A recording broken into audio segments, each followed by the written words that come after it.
Race fans, the 100% Cup Series welcomes you to the season opener here at Daytona International. I'm Andre Grambush for 3Y TV, and this week I'm joined alongside the amazing Cameron Sapp, the radio voice Cameron Sapp, and Robert Miller as a bit of a guest in the booth. It's great to have you guys. First of all, Cameron, we've worked together before, and it's always a pleasure. Robert, I'm glad to have you up in the booth. We're going to be working together quite a bit this year as co-team owners, but a little bit different up in the booth. And of course, Carlos Acosta, can't forget to mention him. He's pushing the buttons, bringing it all to your screens and televisions. But guys, this is going to be one heck of a race. We've got 43 cars ready to race tonight. What are you guys looking forward to? Man, I love Daytona. It's one of my favorite tracks. It is one of the tracks that I have not gone to that I really want to. Well, I have been to it. I've been to the museum. I've been on the track, but to an actual race, I have yet to go. So I'm very excited. I've done a couple of races here in the past week, and they've all been great. So looking forward to it tonight, Andre. Yes, sir. It'll be a long one. It'll be a fun one. It'll test a lot of patience for everybody today. See how long they can stay patient for 200 laps. See what they do. It's going to be fun to watch. It absolutely will. And we got about 30 seconds left in practice. So while they're headed back to their pit stalls, getting ready to grid up, I figure we might as well run through our starting order. I'll go ahead and take 1 through 10, then I'll hand it off to you, Cameron. But on the pole tonight is going to be Dustin Hall. He set the quick time in qualifying, didn't have to win his duel. So again, the front row is kind of locked in just on time. So Dustin Hall on his outside is going to be Jason Baker. Next row behind them is going to be Bryson Hicksonbaugh and Ralph Hutchinson. Behind them is going to be Joseph Stafford, Jonathan Delaney, Matthew Long, Jason Taylor behind them. And round that out, it's going to be Taylor Stout and Ryan Ducombe. Well, you know what? I don't have a copy of the starting grid, Andre. All right. Just continuing on, Jordan Sailors is going to be behind Ryan Ducombe. Then it's going to be Justin Boyles, Dave Few, Jack Strosky, Matt White, Chad Edwards, Sean O'Brien Jr., Bryce Hoffman, making one of only a few starts this year. He did want to race the plate races, and this is one of them, so he'll be starting there in 20th, I believe. Randy Drumhiller, Patrick Much, Raymond Root, Brandon Pierce, Devin Medeiros, Ryan Samuelson, Cody Bird, Kyle Ammon, Cameron Stone, previous league champion, Alex Princeton, Chad Sanner. And then rounding out the rest of the field, it's going to be Damara Sickenbottom, David Duke, Mason Lowry, Michael Christopher, Preston McRae, Lucas Hoitzma, Dalton Mobley, Kevin Steele, Tyler Pinsino, Blair Holloman, and Robert Tracy in 41st. Now, I got to give a shout out to Blair Holloman. That is a guy who was on call. He actually didn't quite qualify through the twin 125s, but if somebody who qualified for the race ended up being a no-show, he was one of the first in line to get the call up to race. And lo and behold, this morning, one of our drivers ended up getting called into work. He was unable to be here tonight. And Blair Holloman, he was ready. He had the car on standby, so he's got a chance to win this thing here tonight, guys. Yeah, it's definitely going to be exciting. I know if I was Blair, as soon as I got that message, I probably hopped on iRacing and started running some practice laps. But it's going to be great. You know, these next-gen cars handle a lot different at Daytona. You lose a draft. It's it is extremely hard to get it up there. I've seen it time and time again where, you know, somebody thinks, oh, I'm going to go run up top. Nobody goes with them, and then they end up just sitting outside and letting everybody slide on by. So I'm expecting 200 laps of greatness here at Daytona. I'd have to agree there. Really, this strength of field is just phenomenal. This league has attracted some very talented drivers over the seasons that we've ran previously, and it seems like every year the league gets bigger, it gets better. And with such a large field starting the race tonight, I mean, we had 60 cars attempting to qualify, and we wound up with 42. So really incredible. Just the size of the field, the strength of the field. Dustin Hall, I know, is going to be a threat to win. He's actually a previous plate race winner here in the league. He won Talladega last year in the spring. So Dustin Hall, very talented at these types of tracks, and a lot of close racing. I've heard a lot of kind of murmurs in the garage about the draft package with his next-gen car. And from what I've heard, he gets some pretty big runs, and it's very easy to try to get up alongside somebody, make some moves. It's going to be a fun race. But the pace car is about to make that hard left turn. The lights are out, and in just a moment, we're going to be at green for the first time this season. There goes the pace car, and now the field is in the hands of Dustin Hall. He gets on the loud pedal with a nice shove from Bryson Nixonball in the 63. The inside lane is going to have the advantage before they even exit the tri-oval. The inaugural race of the season is underway.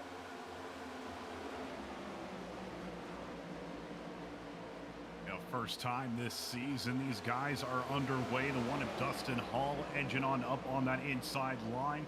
Looks to be the 51 of Jason Baker trying to make it work up top, but just so many cars down below Andre, as we now see him kind of shuffling out just a little bit. Everybody just trying to get comfortable here as we have a long way to go. It is a long way to go, and that high line, it's going to take a while for that to really come in. Obviously, the bottom is going to be the preferred line, especially with this car. So everybody's going to try to migrate down there as soon as they see a gap or an opening where they can get down low. That's where they're going to go. But as the race goes on, we get a little bit more rubber up top, and maybe the drivers start getting a little bit more anxious to make moves. You're going to see that top start to come into formation. You're going to see more drivers willing to take that risk, put their cars up there. And the more you get in the line, the faster you're going to be, because, of course, drafting is everything here. What's nice about this car right now is that you don't need to be pushing either. You need to be as far away as you are right now with Bryson is to Dustin, and he runs just as fast as anybody else. So it's very much easier to be in a draft than it is in last year's car. Now, I got to ask you guys, do you think that temperatures are going to be an issue for these guys? I mean, this next-gen car, you can really lock bumpers and you can push, and the real-life NASCAR even doesn't really have a rule for the Cup Series against locking bumpers. But again, you got to watch the engine temps. Is that going to be an issue? Yeah, I'm not too sure. It looks to be about, 240 here on a sunny Florida afternoon. These guys, they're going to be pretty much hitting it right there at the evening, but temperatures aren't going to go down too much. So I think you are going to have to watch it. Like you said, they push pretty dang hard in these next-gen cars. We've seen it in the practice, and I think we're going to see it a lot here tonight. A little bit of a nudge from Bryson there. It's like he wants to get Dustin moving there. He sees the high line coming to him. Yeah, he sees that high line. Ooh, speaking of the high line, a little bit of a bobble from the 08 machine. That is Justin Boyles. He got a huge shot from the car behind. His rear end got a little bit light. He had to put some counter steer into that thing. He got it straightened out. But that's one thing you got to be careful of, and it really depends on the manufacturer. You can push really well with these cars, but I would say the Chevys are going to be the most difficult to push with. And both those drivers on the high line there, Boyles and the car behind, they're running Chevrolets. So that pointed nose might get you a little bit unsettled, and they're going to have to be careful of that. Yeah, I have heard from a couple drivers while being in Discord during broadcast that the Chevrolets do have a little bit harder of a time, really holding that draft. So pretty impressive. See that top three running like that, but man, do they have a line of Fords behind them. So everybody's going single file. Seems like they're going to be pretty patient here first few laps. Yeah, except for Jordan Sailors and Justin Boyles. These guys are really dedicated to the high line, and I'm noticing on the straightaways, even though they don't have that much draft support, they're actually making a few passes. It's only when they get to the corners where they start to drop back, but as I say that, they had a really good 1 and 2. They've overtaken the 65 of Sean O'Brien Jr. I tell you what, I like this play from these two drivers because they're doing two things. Number one, they're putting themselves in position to kind of have a little bit of breathing room. I mean, they're away from everybody else. Everybody's down low. They're up high. And also, they're telling everybody down low. They're telling everybody in this race, hey, anybody wants to make a move, you know that we're going to be up here. You know we're going to help you because we're running this high line. Yeah, I think somebody said it earlier. I was listening to the radio, but, you go to a track, a really short track or a track like Watkins Glen, teammates don't matter as much. But here at a super speedway, they are going to matter a lot. So if you get a driver behind you that's going to work with you, like you're seeing on that outside line, I mean, I would stay with it. And the thing is, if a wreck happens in front of them or next to them, they at least have a little bit of time to react before it all goes to chaos. Because if you watch that Xfinity race tonight, you saw some major wrecks collect multiple drivers. Absolutely. And on screen right now, you're seeing a bit of a new feature to our 3-wide TV broadcast here in the 100% League. We've got driver webcams, so you can see them in rig and in sim, kind of seeing what they're doing, what inputs they're utilizing. And I got to say, he's looking pretty calm behind the wheel there. He's got one hand, and looks like he's on a Sunday drive. Yeah, I really think calmness is key at a track like this. You're just trying to almost make it like a Sunday drive here at the beginning, you know, not take any risky moves, not do anything you don't need to do. And, you know, I wish I could look that calm while I was driving. But big shout out to 3Y TV. I mean, Carlos, you make this thing look so good, dude. You set a whole nother level, a whole nother bar for us. Always innovating. Carlos puts on one heck of a show every week. I gotta agree there. But that was Brandon Pearson, the 38 machine. And for as calm as he looked, I tell you what, he is in real close proximity to that 21. These two worked together a little bit in their duel, and they were really kind of pushing and shoving, trying to help each other out. They're not necessarily teammates, but they've been working together a lot at Daytona. And you were mentioning it earlier there, Cameron. Some tracks, teammates don't mean a whole lot, but this track, even if somebody's not a teammate, if they're just an ally, if there's somebody that you know you can work with, that you can rely on, that means the world, because you have to be partnered up with somebody. You got to have that draft, and you got to be in sync. You got to know when the other person's going to make the move. You kind of be in the same mindset, I would say. Yeah, and you know, just like that, they've got two other drivers up there with them right now, working it up the high line just a little bit more. And like you said, Andre, as we progress and drivers get a little bit more anxious to get to the top of the pack, we definitely will see more joining them up there. Look at this massive run from the high line. You mentioned they got two new cars. It looks like Delaney and Hutchinson jumped in front of them, and they just passed, I would say, about 4 or 5 cars through the tri-oval. And now, if they could just get a little bit further up, there's actually a bit of a gap to move down, a gap that just closed, unfortunately. Lap car up ahead, I believe that is the number 59 of Chad Sanner. This may be a bit of a wild card for the guys on the high line. They're going to have to try to squeeze through, but yeah, a lot of speed from the high line. I would not be surprised if we see that high line really gain a lot of traction and some guys really start making moves. Now that 48's going to have to catch up right here and push, close that gap. But it looks like, yeah, that high line, man, they are running it. They're staying up there with them, you know, to be so many cars behind.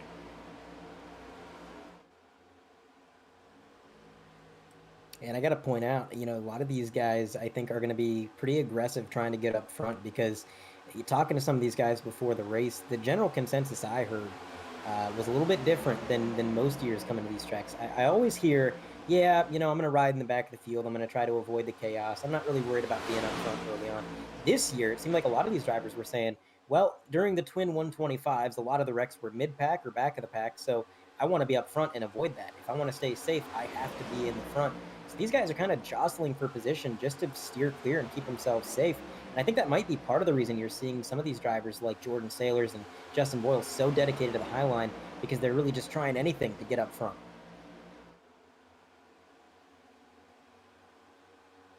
Well, one of the great things about these cars is they're brand new to everybody. I mean, we've had them in iRacing for, a couple of months, but they really have truly gotten them down since they have had these real life races. And when you come out here and you know, some of these guys only maybe have a few months on you in these cars rather than a few years, you might have a little bit more of an advantage versus the last series we were racing in the Cup cars. Absolutely. And I got a question for you, Robert. You're a bit more technically inclined than I am, I would say, when it comes to cars and setups. But this next-gen car, what is it like at Daytona? What does it feel like? Does the car feel heavy? Does it feel light? Is it planted? Is it kind of floaty? I mean, what are these guys dealing with while they're racing in the pack? With the recent updates to the draft model they've done, actually the car feels a lot more planted than it used to be. It was a lot more slidey than you'd expect this car to be. And yeah, it kind of sticks to the track for you. It's not unstable. Somebody's under you, somebody's behind you, and you can't really kind of keep on it. It only gets really sketchy whenever somebody's bump drafting you and they're trying to push you in the corner. Then it's what you expect. You don't want somebody to be doing that too much. So that's something you're going to be keeping an eye on. But it looks like we got what's the new team coming up, LDR, which is Anthony Alfredo's team, led by Ralph Hutchinson and Jonathan Delaney coming down the bottom lane now. Looks like they did a little switcheroo there. Yeah, the 63 and the number 1, they migrated to the top. I'm not sure if they were trying to block or if they just thought there was more speed up there and decided to join them. But either way, you're right. The LDR guys, they move down low. Bryson moved up, and unfortunately for the high line, they're starting to drop back. There's a lot of speed out of that number 6 and number 54.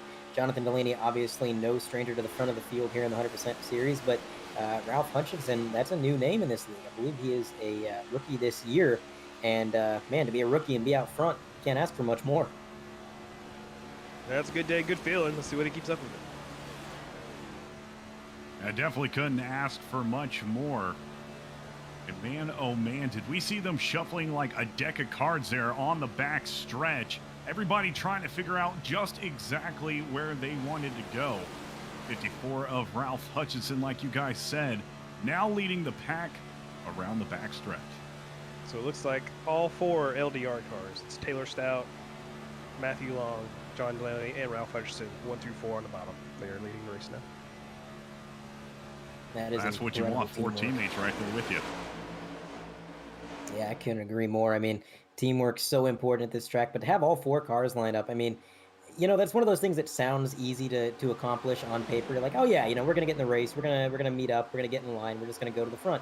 But then you actually get in the race, and you got 40 other guys out there, and everything's just this hornet's nest of chaos. And sometimes it's hard to find your teammates, hard to get joined up. You know, you get in different lanes, and sometimes you get blocked off from joining the lane that your teammates are in. And despite how chaotic these races can be, I'm really impressed how quickly the LDR guys were able to find each other. Not only do that, but to move up to the front after they did so. Yeah, it only took them 15 laps. That is not long at all. And I mean, I can tell you right now, being in one of these races, I've tried to get with my teammates before. It does take a long time. Very impressive to see them running right here. And they're going to have a little bit more wiggle room than everybody else. If, you know, somebody tries to come up top, kind of put a block on them right there. But right now, that outside line is starting to dwindle once again. Yeah, and you know, one thing I'm noticing too is that we're kind of getting a split. We've got the front pack, obviously, up there leading the race, but then you got a bit of a gap back to this second pack that's currently being spearheaded by the number 46, Patrick Much, and Bryce Hoffman in the 21. And I got to wonder what caused this separation. I'm not sure if they just kind of slipped out of the draft and lost their way a little bit, or if this is maybe an intentional call trying to get away from those leaders and kind of put themselves in the catbird seat in case something happens up there. Yeah, it's a little hard to tell since we didn't see it happen right there live, but, you know, it could go either way. They could be really trying to avoid kind of incident happening. Maybe they see some aggression in front of them, or maybe they've got something bigger planned here for tonight at Daytona. As we're at lap 17, they still got, what, 183 to go. Now this second pack is starting to go side by side, just like the front pack. I was going to point out for a while there, the second pack was kind of single file, and I kind of thought that was a good move because it might help them to catch the leaders. But now things are getting a little bit dicey. These guys want those positions, and as our producer pointed out, we actually kind of have a bit of a third pack even further back from them. So a lot of separation going on, and I don't know if that's down to setup or just strategy, but there is going to be a lot of strategy in this race. And the fuel mileage, we're kind of concerned about fuel mileage versus last year because from what I've heard, there's a little bit more fuel, so you can actually go a little bit further with these cars. But the way that it splits up the stints, they're going to be kind of closer on each stint. So these guys are going to have to figure out their fuel mileage and kind of do it on the fly at 200 miles an hour. That's right. The fuel window is about 40 to 45 laps, depending on how much fuel you want to save. I mean, if you're behind somebody the whole time, or if you're out front, it really depends. With how the stages are divided up, you won't have to reach that fuel mileage limit until the last stage. So it'll be fun for the first couple of stages, for sure. And we did see before tonight's race got underway, these drivers practicing going down into pits. That is always so smart. I always try to remind drivers, hey, if you need to practice going down in pits because you don't think it might be a big of a deal, but it is. You know, especially in these new cars. You might have just raced the last gen a couple of weeks ago, and now you're hopping in these. You know, you got to make sure you got everything right. And it's the Super Bowl of NASCAR. You want to win it, you want to take it home, and you don't want something as small as that messing up your race. Absolutely. Getting on pit road, it's so much more of a challenge at these big plate tracks than I would say any other track because you're coming in hot. You've got this big open apron that's just kind of inviting you to enter the pits as quickly as you possibly can. And you're just kind of flirting with that speed limit, trying to get right on it. And it's very easy to overshoot. And with these cars, the brakes are so different. You make a good point there, Cameron, about, just a few weeks ago, these guys were driving the Gen 6 car. Now they're driving the next gen car, and the brakes are completely different. So I would not be surprised if we see a few guys get wheel hop trying to get into the pits because they get on the brake pedal, and these cars just don't take as much brake pressure before they start to lock up.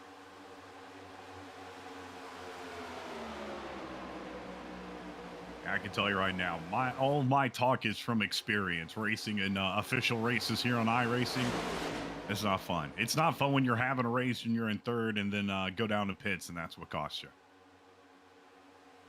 Absolutely. I'm looking at this third pack here that our producer mentioned that we kind of missed just because they're so far back. But there's a lot of heavy hitters in this pack. I mean, we've got Cameron Stone spearheading this third pack in that 57 machine. That's a former league champion.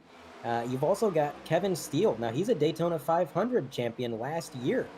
Kevin Steele, very competitive at these plate tracks, very consistent here. To see him all the way back in 32nd in this third pack, a bit of a surprise to me. You've also got Rob Tracy, who was a name that, I'm sorry, I believe he's in the pack up from Cameron Stone, but wait, no, he's kind of blinking in and out of existence. I can't quite tell where he is. He's having some internet connection issues, but it looks like he's in the fourth pack behind these guys. And Rob Tracy was a name I heard a lot about before the race started, guys. A lot of people saying he was going to be a major threat, and he's back here in 39th. So again, with the stages, that could be the saving grace for these guys that are laying back. We're going to have those stage cautions, like you guys mentioned. We're going to rack them and stack them. Everybody's going to be back up in one big pack again. So really, for these guys out back, other than missing out on some stage points, I'd say they don't have a whole lot to worry about right now. I'd say you're exactly right, Andre. And, I went to Talladega a couple of years ago, and I believe it was Denny Hamlin who won the race.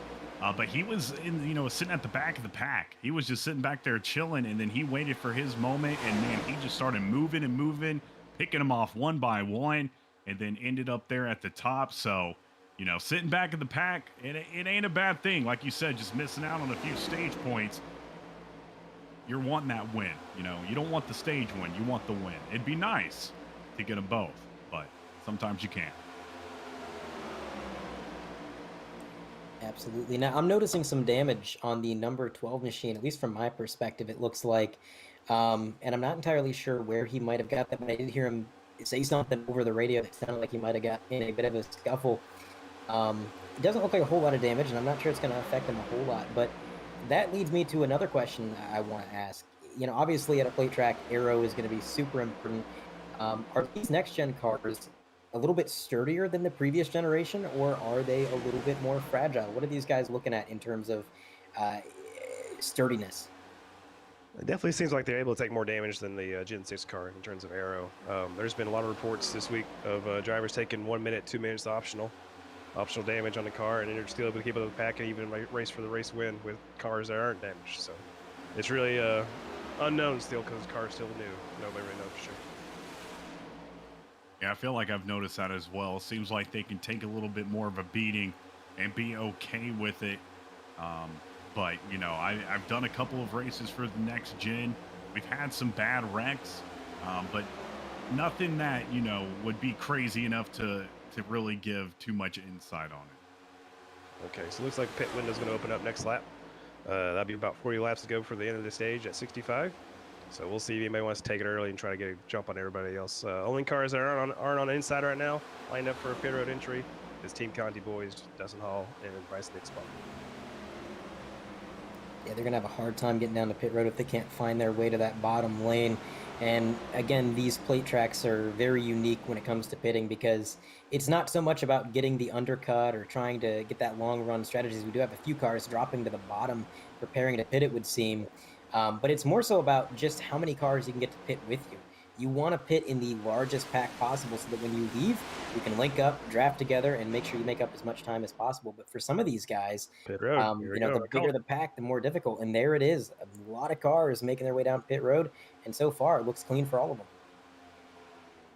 Yeah, looks like a pretty good entrance right there into pits. 88 of Jordan Sailors will be your new leader. We'll see where they come out after these pit rotation. Number 51 sliding into his stall right ahead of some of the LDR cars. They all kind of came down at once, and this is going to be a bit of a mind game all night, trying to get the best stops possible, trying to pit with as many people as possible, and not get that pit road speeding penalty. You want to make sure your pit stops are clean all night long. And for the LDR guys, look at that coordination, pretty much all coming out right at the exact same time. These guys are on point tonight. More takers. Looks like Team Conti is staying out again. Yeah, like you said, Andre, earlier, getting in down to pits with the biggest pack you can is key, because when you come out, like you just said, you're going to want to regroup and just get that speed, because everybody else is going to have to pit at some point if they want to go down. If you're out like a lone wolf, I mean, who are you going to work with?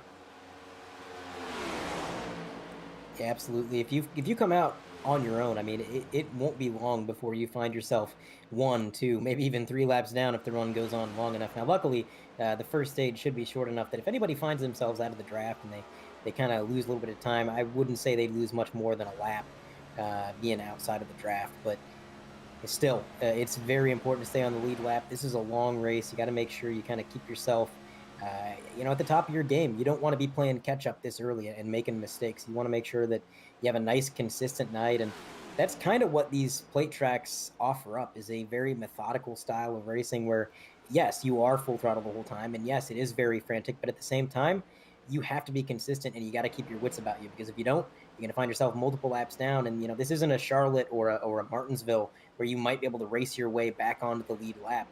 This track's a little bit too big for that, unless your name is Bill Elliott and you've got an oversized engine.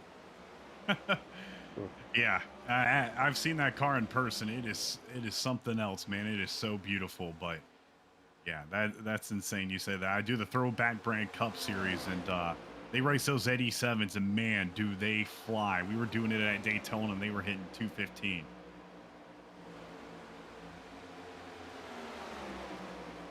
Gotta love the speed of those old cars pre-restrictor plate, and that's kind of the beauty of sim racing. Back in the day, the reason we had to stop going that fast was because it was dangerous. But here in the simulator, there is no real danger. We can go 215 and really dice it out at these high speeds and not have a whole lot to worry about. So one of the cool things about sim racing, for sure. And man, oh man, these guys up front still staying out. I gotta wonder how far they're stretching it, and I gotta ask, what is the advantage of stretching it like this? I mean, obviously these guys have stayed out a good number of laps beyond what the former leaders had stayed out. Is there any sort of tactical advantage, or are they just kind of waiting? At this point, they really were just waiting for a caution. They lost the tactical advantage, or the initiative, as it were, when the first leaders pit, because they took the advantage for that. But all they're really waiting for is just the caution to come out. I got another question that might sound a little bit stupid, but I am sitting here kind of wondering about it as the cars are coming down pit road and I see these guys getting fresh Goodyears. How important are tires at Daytona in these cars? Do they affect lap times or handling at all, or are they just kind of irrelevant? They don't wear very much here. After, like, say, 100 laps on them, yeah, you'll want to change them out because getting on and off pit road is going to be a little sketchy. But during the race, when you're on the track itself, you don't really feel much of a difference. They don't wear as much to really be noticeable. Yeah, it's kind of what I would have figured. I just had to ask to make sure, because, yeah, I'm noticing some of these guys took 2, and some of these guys, I don't think I saw the jack even go up. So just getting some fuel, making it to the end of the stage, perhaps. But I think you're right, Robert. And some of these guys may just be waiting for a caution, trying to get the advantage that way. As Patrick Much, Dalton Mobley, they're making their way off of pit road and kind of going a lap down there, and that is about how far you're gonna fall going down pit road. You're gonna lose about a lap here at Daytona with the speeds we're running versus the cars that are staying on track. So honestly, if these guys could catch a caution, they'd trap quite a few guys a lap down. That would be quite the advantage.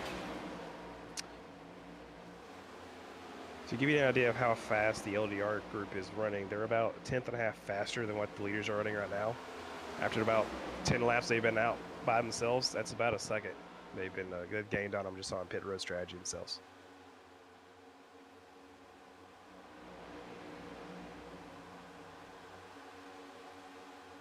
I'm watching the number 8 car. Whoa, big moment there.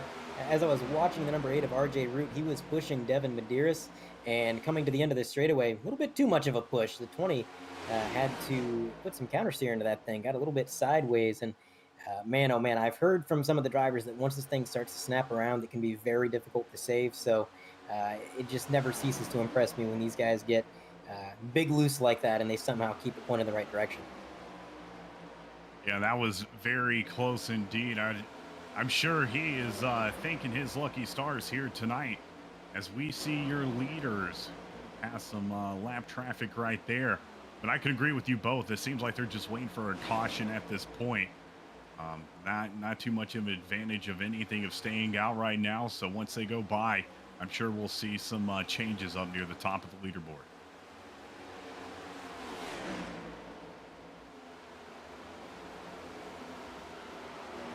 Looks like, for a minute there, I thought some of these guys might be forming up to come down pit road, but they stayed on the track, so they're going to extend their run even further. And really, they can wait it out for quite a while beyond this. I mean, like Robert pointed out earlier, the fuel run is about 40 laps at the minimum. We're only on lap 34.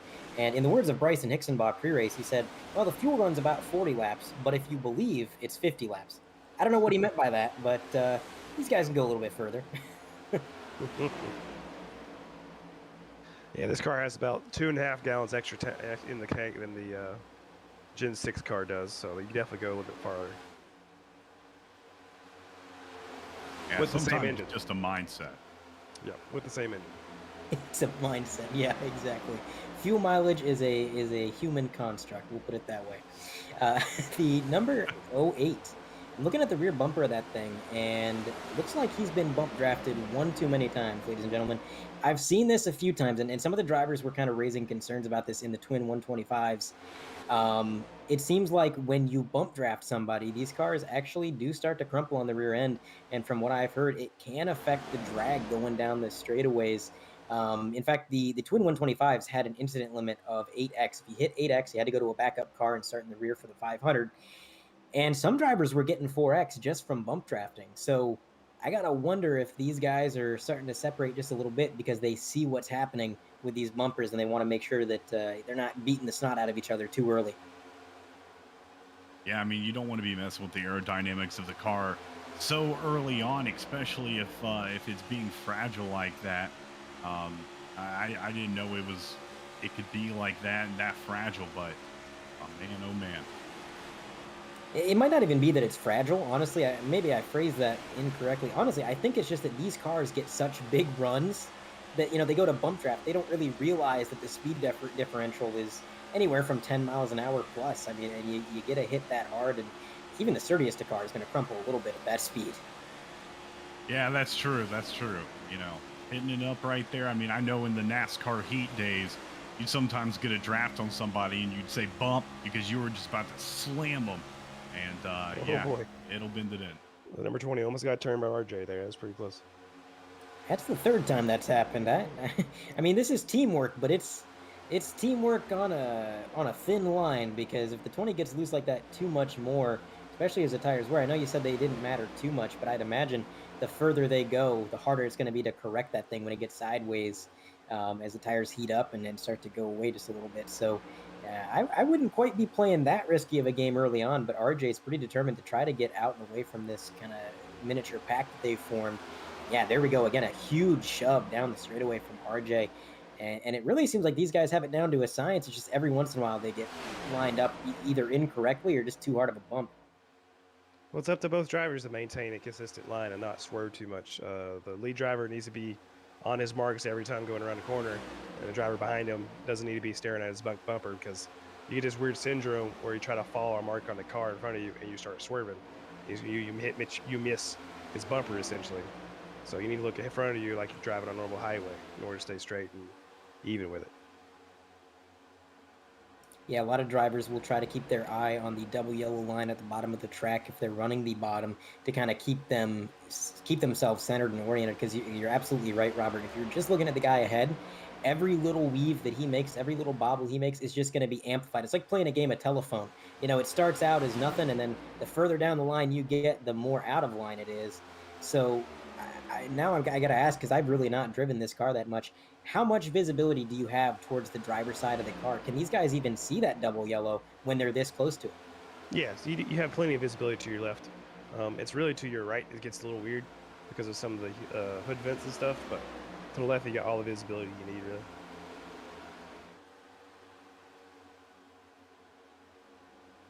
Currently on lap 39, so these guys are going to have to at least start thinking about bringing these things down pit road. They can't stay out too much longer. Again, I'd say 45 on the absolute maximum end of it, but not for the 20. I mean, the 20's been out front for quite some time, and that is consuming a ton of fuel. I would have to. Whoa, the 20's loose. Go for Now it, to the Devin. bottom of the apron. Oh, man. Save it, Devin. There you Good go. save. RJ says, I'm in. What a save by Devin Medeiros. I can't even do that justice to the viewers at home, how difficult it is to save a car when it gets away from you like that on the apron. Oh, and then mistakes lead to mistakes. He overshoots his pit stall a little bit. Devin Medeiros having to back up to his crew there. But yeah, that was a bad situation, but it could have been so much worse. I definitely could have. And, talking about mindset, you get so frazzled when something like that happens. And then, then you don't even think about going into your pit stall and hitting it right. You're just thinking about that wreck that almost occurred and you saved it. And then you see yourself overshoot right there. And now we see even more cars headed down into pits. lap 40. That's the time they're coming in. All right. That's for sure. Absolutely. 3 wide down pit road. These guys are going to have to maybe tussle to get down to the bottom. But just a quick update. Kyle Ammon, he started the race, and he has been disconnected due to incoming packet loss. So he's actually lagged out of the Daytona 500. That car is behind the wall. That's always so frustrating, trying to run a race like this. You prepare for it so much, and then nothing. We're going to take a look at a 3 wide TV replay here. Try to see exactly what happened with that number 20. Coming out of turn 4, just a little bit loose. Now, I've seen a number of cars get loose coming out of turn 4. And our producer pointed out he hit the apron, but I think he was loose before he even got to the apron. And that's like the 3rd car between the twin 125s and this race here that I've seen loose out of 4. So I got to ask, is there something going on with turn 4? Do these cars get a little bit weightless as the banking transitions? Is that what's going on? It can depend on how you have your car set up, but judging by what Lucas was doing, he was driving where he was looking, which is the yellow line. And instead of looking a little bit higher than that, being about a foot off the yellow line, he was driving looking right at it. So he ended up hitting the apron and getting his car really upset doing it. So it happens every time. So it looks like LDR is back in front with Hutchinson, Long, and Delaney.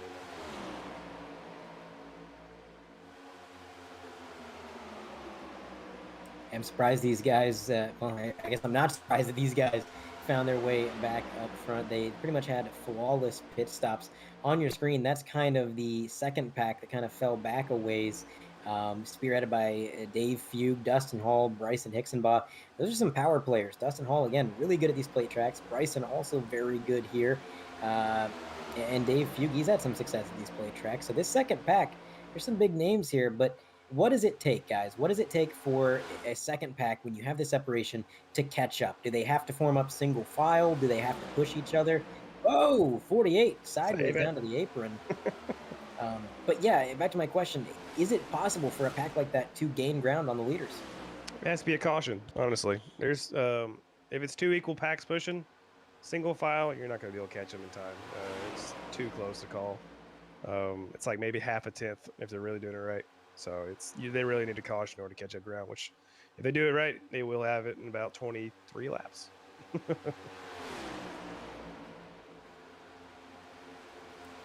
Quick look at the 3 wide TV replay. This is the incident there with the number 48 car. Just a little bit loose out of turn 4.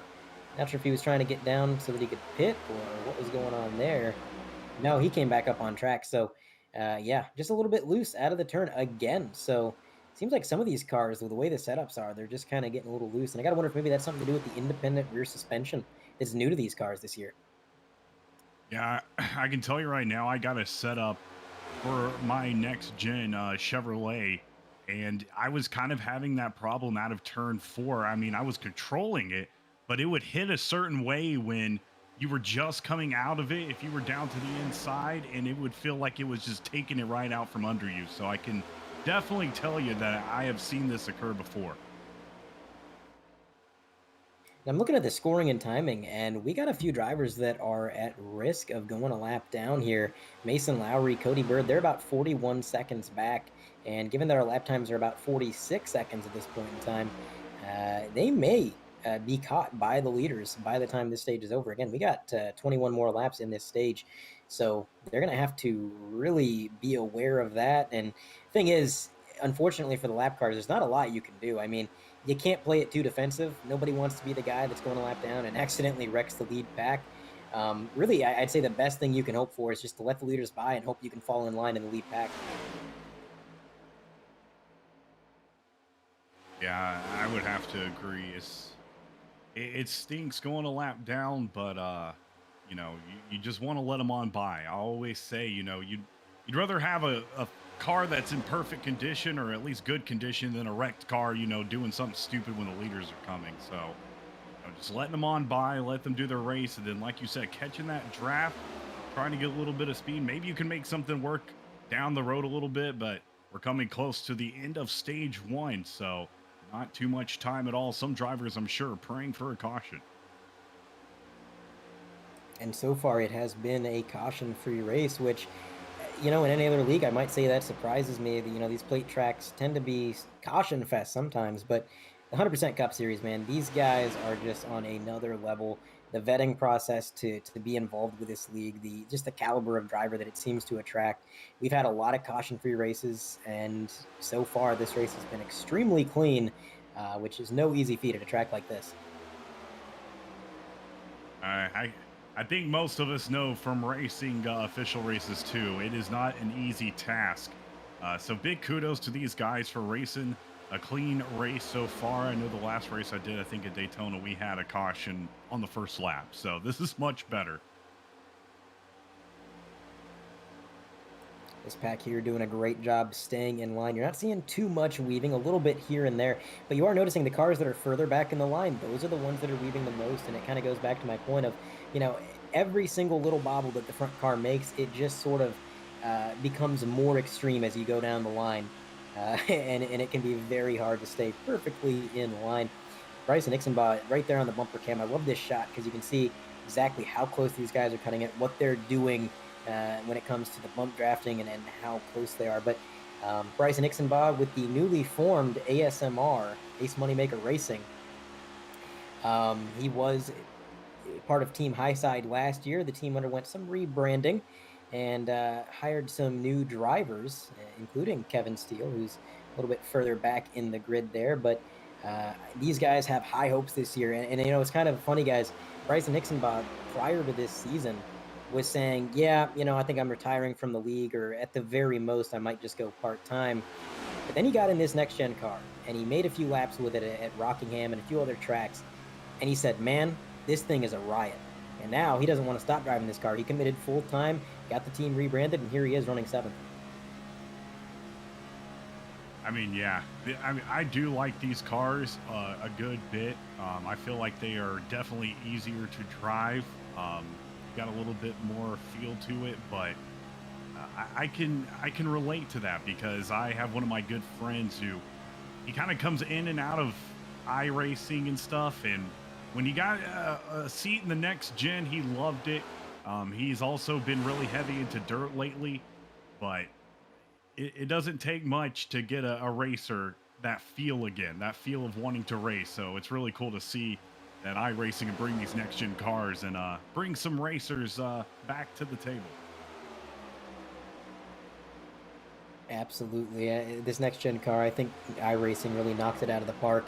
They really didn't have a whole lot to work with because I think data when it comes to the real life next gen car is a little bit scarce. The production was kind of messed up by COVID and all of the supply chain issues and whatnot. But even with limited data and having to kind of get this car out as quickly as they could, iRacing has done a phenomenal job. It looks like it's a lot of fun to drive. The drivers seem to love it. and so far it's putting on a great show. But as we approach lap 50, we got about 15 laps left in this stage when they cross the line. Um, I gotta ask, guys, when does the fatigue start to set in? Because this is a long race, and not only that, but it can be what some might say is a little bit monotonous. You're full throttle. You're not really engaged thinking about your braking and your shifting and your turning. You're wide open, little bit of steering input to get into the corners. That can lead to a little bit of I would say, loss of focus, and a little bit of fatigue. Does that start setting in already, or does that take longer for these guys? At this point, I would just call boredom running single file all the time for me. I just get bored. I'd be doing stuff just to do something, you know what I mean? So that's all. That would be my problem, is just getting bored. I know for me, when I do have long races, I usually try to play music or have something going that kind of keeps me concentrated, because if you kind of get into that la la land spacey monotonous mode of, all right, here we go, here we go, here we go, then you might lose it. Especially if you're so focused in that, like Andre said, you see the car in front of you move up and then you move up and then it causes some chain reaction behind you. But just staying on your A game. And I can tell you, sometimes your foot might get a little tired, but it kind of varies for everyone, on their setup. But as far as these guys go, I think maybe a lap 100, 120, we might start seeing them getting a little bit tired. And it can be really tiring. I mean, you got to think on the throttle all the time for 200 laps. These guys have not had a break yet. I mean, think about going down the freeway before cruise control was a thing. I mean, cruise control's been a thing for a long time, but if any of you have ever had a vehicle that was a little bit older, the cruise control might have been messed up, you had to make a long journey, that's not fun. That's tiring on the old foot. And that's kind of what these guys are dealing with. Race cars don't have cruise control. They got to keep that pedal to the floor 24/7. And ironically, I was talking to Bryce Hoffman, driver of the number 21, and his pedals are so stiff because he's got everything kind of set up for road racing where you want the pedals to be harder to push so that you can have more precise inputs. He said that was actually a bit of a detriment for Daytona because the longer he runs, the pressure that he has to apply to the pedals becomes tiring.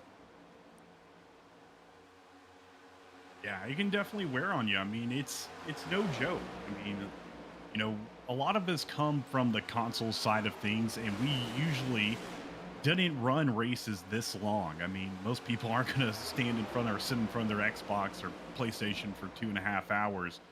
And a lot of us were using controllers. So I can tell you right now, when I was racing, I raced a really long Legends race, and man, oh man, was my right foot killing me just because I was having to let on and let off the gas so darn much during that race. And, there is no pause button. There is no, I got to use the restroom. Hold on real quick. You're stuck here for 2.5 hours unless you just are that quick when you go down into pits, which I don't think most of us are. I remember about a year ago, there was an off-season race here at Daytona, I believe hosted by, it was either Bryce Nixonbaugh or somebody else, but it was an off-season Daytona race. And I think about lap 40, lap 50, I came in for fuel after we'd had a few cautions. And I went to let go of the steering wheel when I got into my pit stall, and I realized my hands were numb. I'd been holding on to that steering wheel white knuckle for so long. It was actually wearing on my hands. And so, man, yeah, this race can be grueling. I know it seems easy, and, just watching them on the screen, they make it look easy, but it's definitely a challenge in its own right. Look at this. We got, it looks like Chad Edwards in the number 4 Hefty machine, kind of stuck up there. Or no, I'm sorry, that wasn't Chad. That was Bryson Hicksonbaugh, kind of on his own in that top lane, dropping back here. Again, the caution's coming up very shortly. That would be his saving grace, but that's never an ideal situation. When you get shuffled out of line, you kind of fall back and there's no openings to get in line. Look to be Jason Taylor. I think Bryson's still running in 7th. Oh, gotcha. There's a lot of orange cars in this race. And, there is, yes. And I'm a bit of an idiot, so there we go. Don't want you shaming the name of Bryson Hicksonbaugh in this league now. It would be a bad thing to do. Well, one thing is, Andre, and you might have, I think a lot of us have thought this before. Maybe you're watching like a Road to Pro race or Coca-Cola eNASCAR, and you see the guys wearing the gloves. That's no joke. I've raced so many races and then gotten done, and like you said, gripping the steering wheel so hard that you take your hands off and you're like, oh man, I didn't realize it just caused a huge blister. So it is very important, to have those gloves. Maybe if you're racing these long races, be comfortable and don't have a setup like me where you're in a gaming chair with your pedals and you're 6'1". It's very difficult. That it is. There's a lot of action in what I believe to be the fourth pack. This group's gotten a little bit bigger since the last time we checked in on it. Mason Lowry kind of towards the back of it with Cody Bird and Damaris Hickenbottom, and kind of at the front of this pack is the LDR guys who are in the lead currently. So really, we've got the leaders, we've got a ton of lap cars that have kind of fallen in line and joined them. And then you look back a ways from there, and it's quite a gap back to Dustin Hall. So yeah, not the fourth pack. That is the lead pack. Just a lot of lappers in there. And a lot of these guys, I got to think, are going to be fighting to be the first car lap down so they can get that lucky dog when the stage comes out.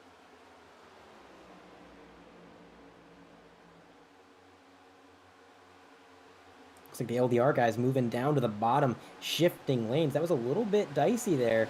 Now the 06 having to check up. They kind of caused an accordion effect when these guys move down.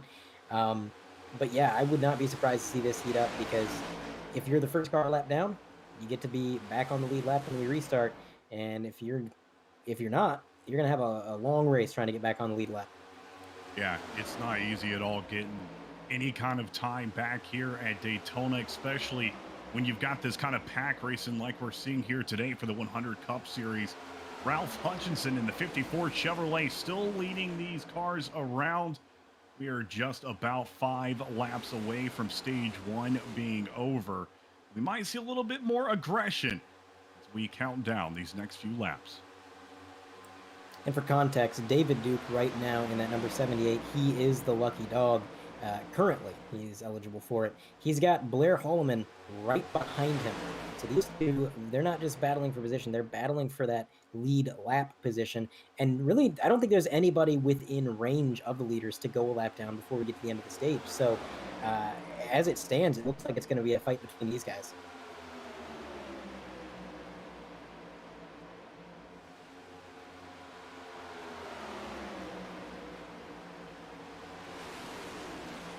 Yeah, they are being very cautious and keeping just a little bit of distance between each car. So I think that that mindset of I don't want to ruin my aerodynamics is definitely in play right here. It definitely could be it. And also, I mean, even if they are going to start fighting for the lucky dog here, you don't want to start fighting too soon. I mean, we're coming up on lap 60 out of 65 in the stage. You make your move now, your opponent's just got plenty of time to try to get back around you and take it right back. Really, the time to strike is on the last lap, where when you get around them, they don't have time to fight back. You just get around them, and that's the end of the story. Yeah, you're exactly right. We've seen it time and time again. Maybe somebody led almost the entire race, and then right there at the end, that guy in second or third, they just start pushing, and they just don't have the time to catch back up or make any kind of adjustments and end up taking maybe second or third.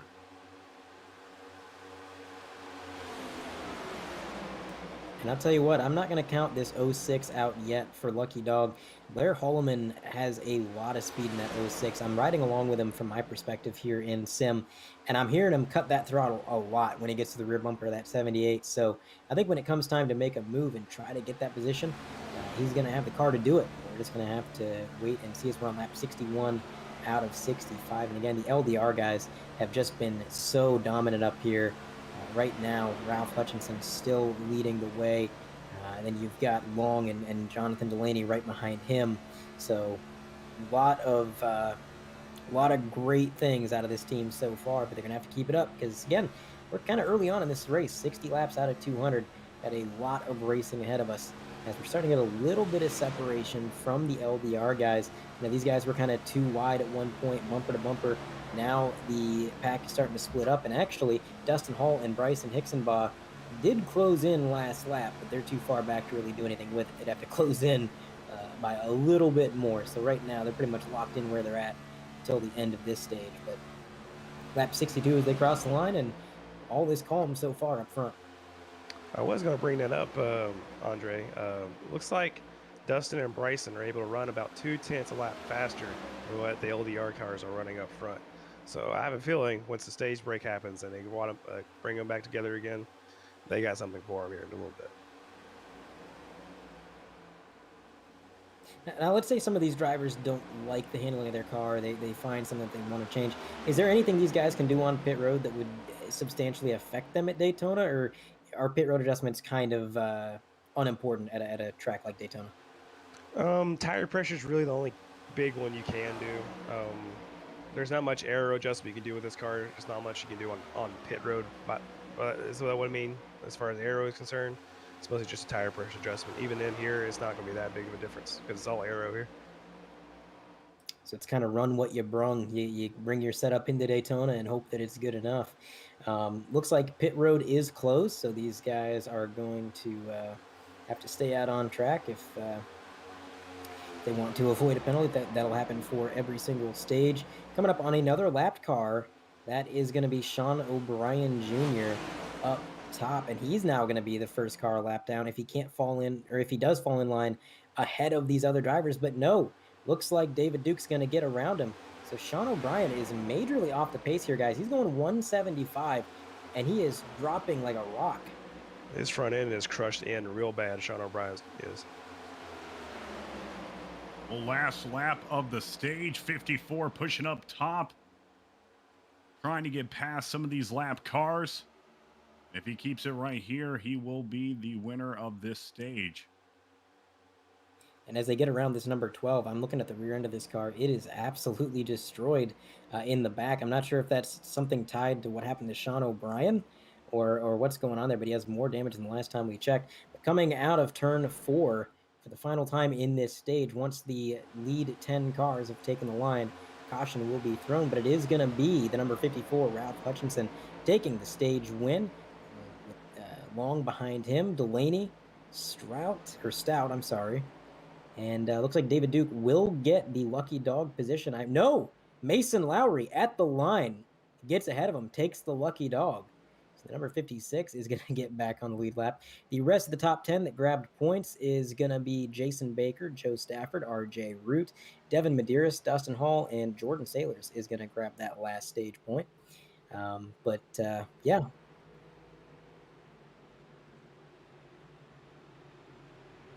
And as our producer just pointed out, the 08 car went down pit road when it was closed on the last lap of the stage. So there'll be a penalty assessed there by the admins, I'm sure. After we let these guys pit, we're going to have a word with one of our drivers. Who do you guys think we should bring up? I don't know. Maybe Ralph Hutchinson. He's been leading all these laps. He's stage winner, and he's the new kid, so let's bring him up here. Absolutely. We're going to let him get the car serviced first. We've made the mistake of pulling people in a little bit too early, and it's kind of like when you get a spam call when you're in the middle of something, except they're in the middle of getting 4 fresh tires and fuel. So we'll let him get that sorted out. Slide into his pit stall there. Pretty much a perfect stop. And the right sides go up, so these guys are going to get tires. Curious to see if he just takes 2 or if he takes 4. I'd say it's a stage break. Might as well get 4, but I didn't see the... Oh, there we go. Left side goes up, so our stage winner is going to take 4 tires. And there he goes out and away. And we're going to try to locate him in Discord and have a word with him.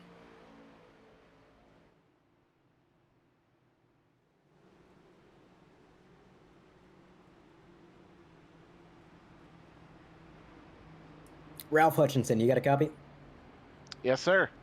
Well, Ralph, you were flying out there. You and your teammates pretty much got joined up at the start of the race, found your way to the front, never looked back. How's the car feeling, man? The Death Wish Camaro is the rocket ship. Big credit to everybody who put work in on this thing. We're flying. Slight miscue on the pit strategy there. I did not have enough fuel for caution, so I'm taking an EOL here. I had to pit early. I was engine was off on pit road, but other than that, everything's going pretty good. Now, with this EOL, what's the plan here? How are you going to get joined up with your teammates? Just try to work the draft and find your way up to them? Yeah, I think we're going to see. It just depends how this pack looks. I don't want to take any unnecessary risks. Plan is to work my way up to them slowly, but we'll just have to see how this looks. All right. Well, the car looks great so far. You're having a great run. We wish you the best of luck with the rest of the race, and we'll put you back with your teammates. Thank you very much. Appreciate it. And that is Hutchinson out of the booth. So a bit of a penalty there. We didn't quite catch that on the broadcast. I didn't know he got a penalty, but that's going to be tough, guys. I mean, outside of the LDR guys, it seems like working your way through the field has been a challenge for these drivers. Yeah, it certainly seems like that. And I didn't catch that penalty either for the 54, so that'll be interesting to see. But man, they have been dominant pretty much the entire race, just running with each other, and that's the way to do it. So I'm looking forward to see if they can continue that teamwork and that pack work throughout tonight's race at Daytona.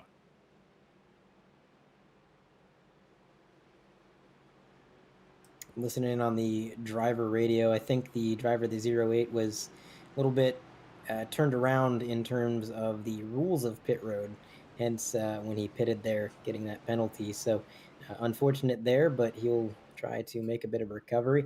So right now, as it stands, this stage is going to start with 27 cars on the lead lap. Unfortunately for a lot of these drivers, if we throw up our race at a glance, I believe we have that. We can actually see how many cars have finished on the lead lap in prior Daytona 500s for the league. And if I remember correctly, both previous Daytona 500s have had 7 cars finish on the lead lap. So that tells me a few more of these guys are going to be losing some ground, and they're all going to be scrapping to be those few that are up front fighting for glory.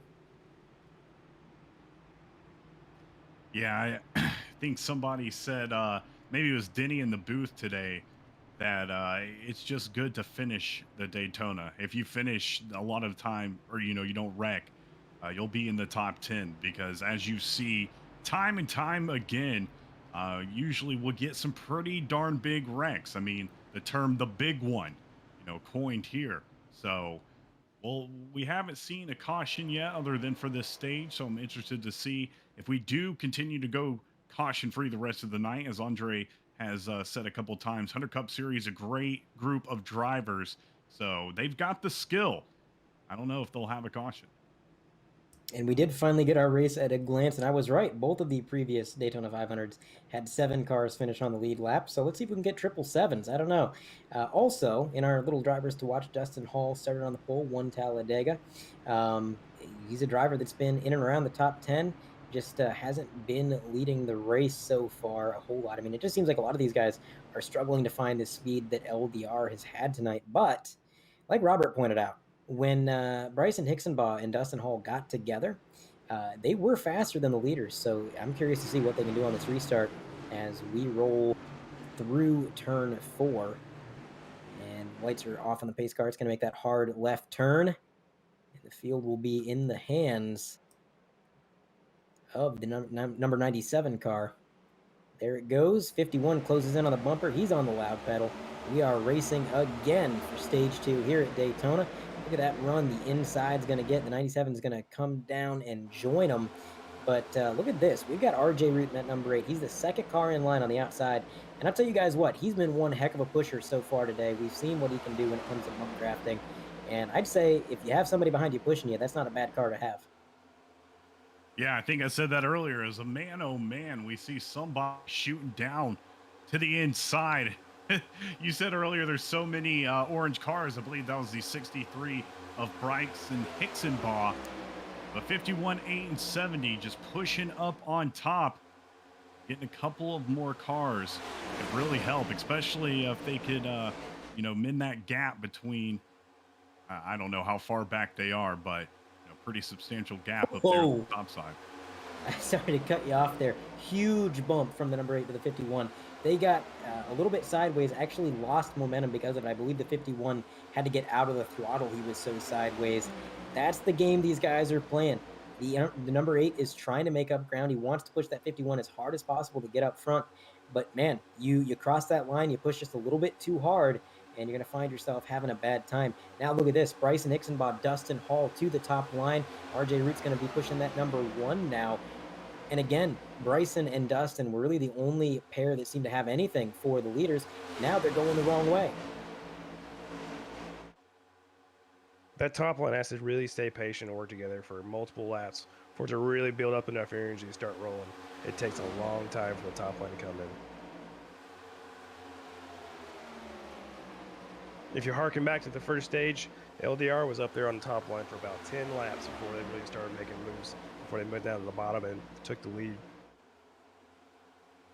And if these guys can just work together, I think you might see a carbon copy of that there, Robert. I mean, if they just get a few more cars, we know the 63 is fast, we know the 1 is fast, and the 8's fast as well. Might be a little bit overzealous there with the pushes, but regardless, his heart's in the right place, and he is flying out there. So I could see a lot of potential up there, but you're absolutely right. It's just going to take a while for it to come in. And in the meantime, they're going to be dropping back, which is, obviously you're making a bit of an investment right now, staying on the outside line. You know that you're giving up position now to make it up later.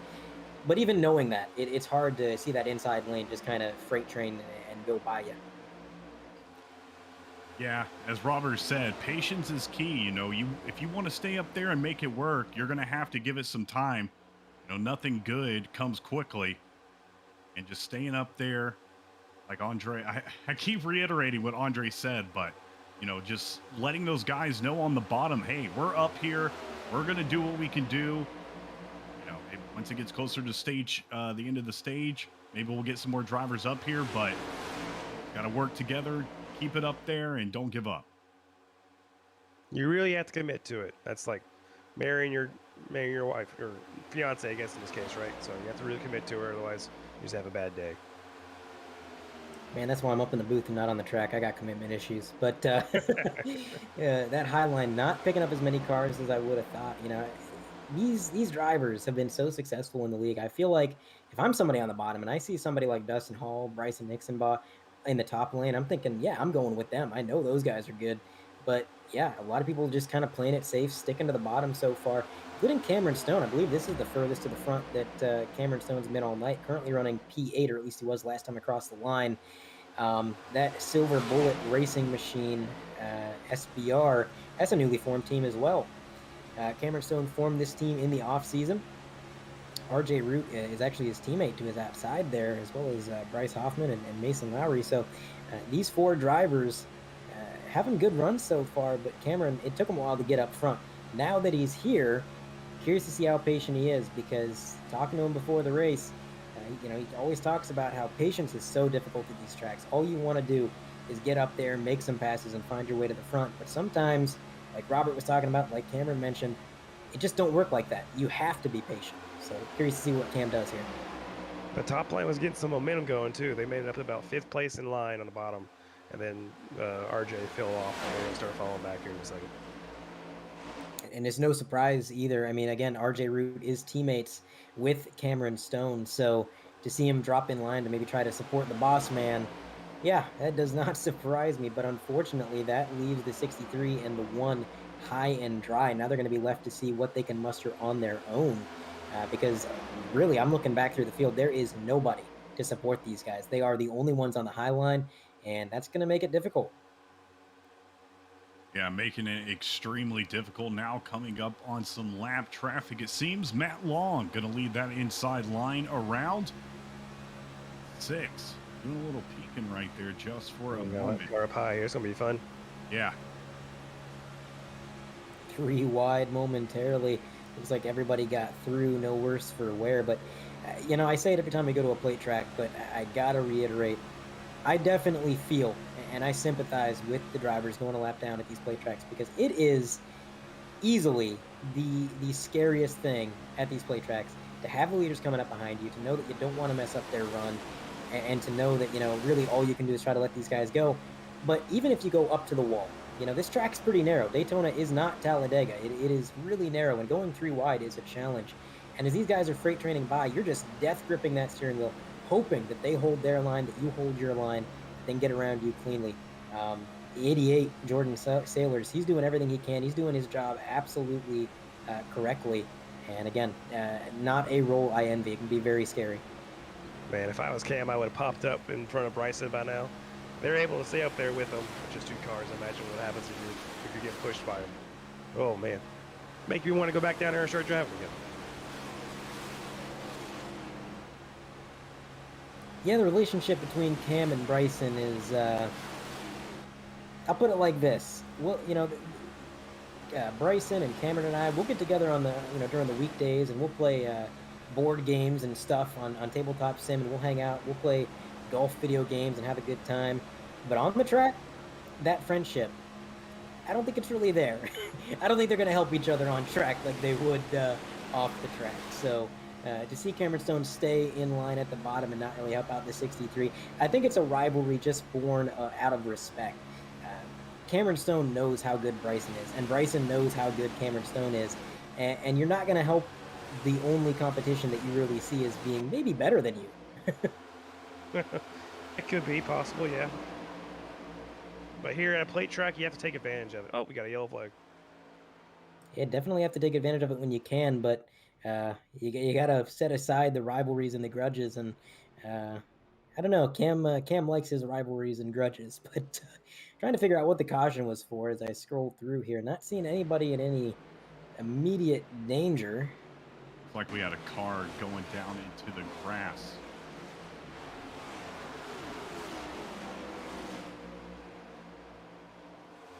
Taking a look at the 3-wide TV replay. Oh, we were 3 wide, just a little bit of a tap to the quarter panel, and that sent the 53 machine sliding. That's going to be quite a bit of damage. That might be all she wrote for that team. That sure was a hard lick right there as you're watching the replay. 53 hits into it, big time hit into the wall. Sends it down below the L line. Preston McRae, unfortunately, taking a lot of hits right there. There were some cars behind him that I'm not sure how well they made it through. I'm not sure if they tagged him or how much damage they got as well, because they were kind of involved, didn't really have anywhere to go. You got a car sliding, and generally in the corners, you expect the car to go up when it's spinning. It's going to slide up towards the wall, but at that point, you're just kind of playing ping pong because it's going to hit that wall, it's going to slide back down, and it's hard to predict, and especially when you're that close in proximity. So first caution for cause of the night, and I gotta say, I'm impressed with the evasive maneuvers some of these drivers made, because that could have been a lot bigger than what it was. This goes into, what we were, talking about earlier, and just staying focused during this race. If you're in La La Land and something like that happens, you don't have a very good chance of staying alive. As we see most of your drivers headed down to pit road, led by the 97 Ford of Matt Long. It'll be the race off pit road, Andre. Yeah, it could be very important. I think track position is key, which is something you don't generally say at a track like Daytona. Usually, these drivers don't have too much issue working their way through the field, using the draft to kind of put themselves where they want to be. But I don't know, it seems like there's a lot of stagnation going on, and these guys that can get out front early on have a huge advantage. So you want to nail that pit stop, get it right, and get out ahead. And for the LDR guys, it looks like they've done just that. They have gotten out and away, but not everybody pitted. Look at this. We got the 70, the 07, Lucas Hoitzma. We've got the 14 car. So the top 3 stayed out on track.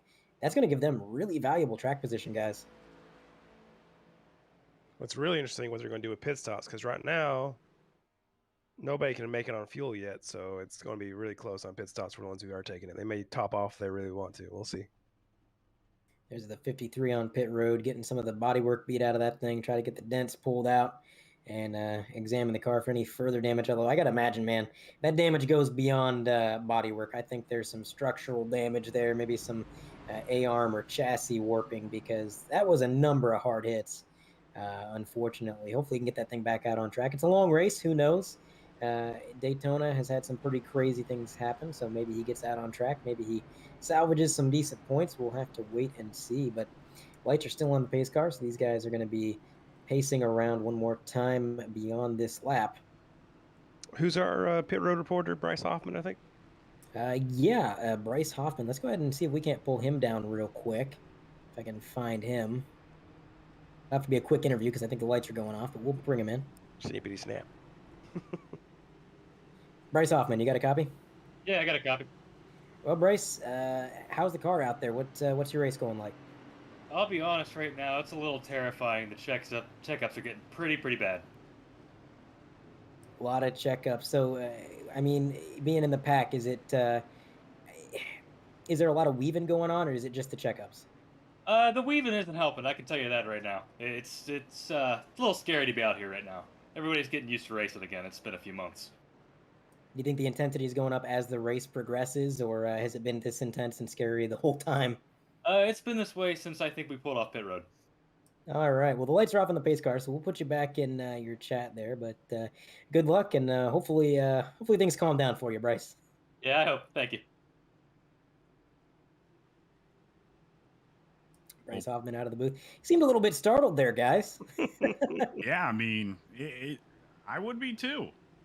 I think that answers the question of why nobody wants to run too wide, or they're a little terrified. Yeah. I think that tells the whole story, don't it? You're a little scared. It's a completely different feeling going 3 wide here than it is at Talladega. When you go 3 wide Talladega, I mean, it's just like, oh, okay, here we go. Here, it's like, oh, here we go.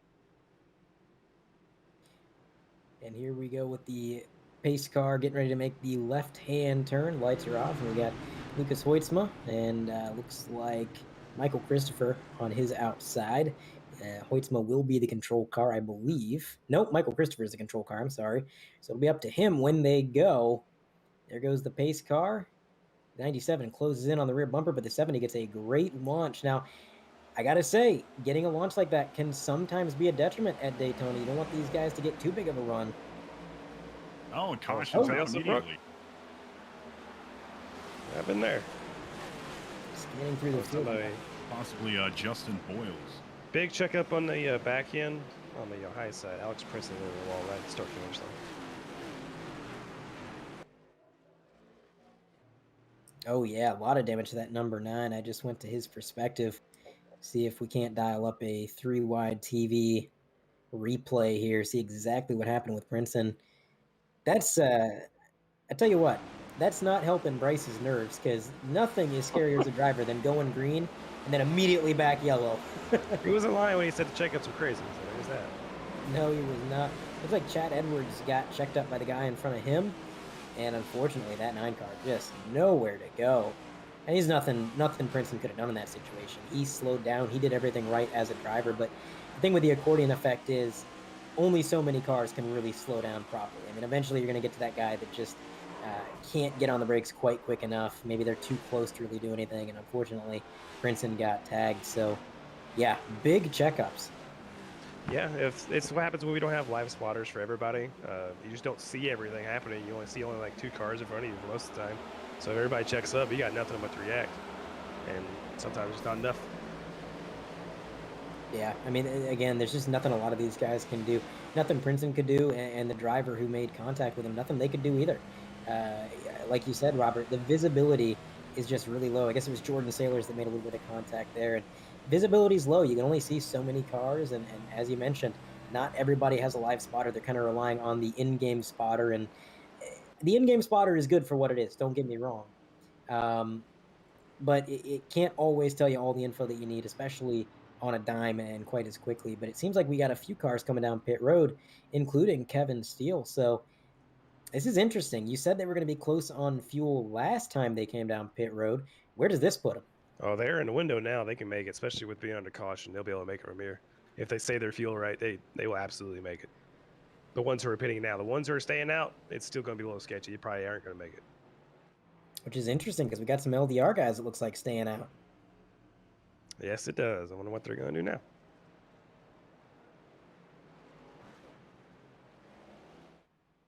Let's see here. Bryson and Dustin Hall definitely would pit us. They are good to go.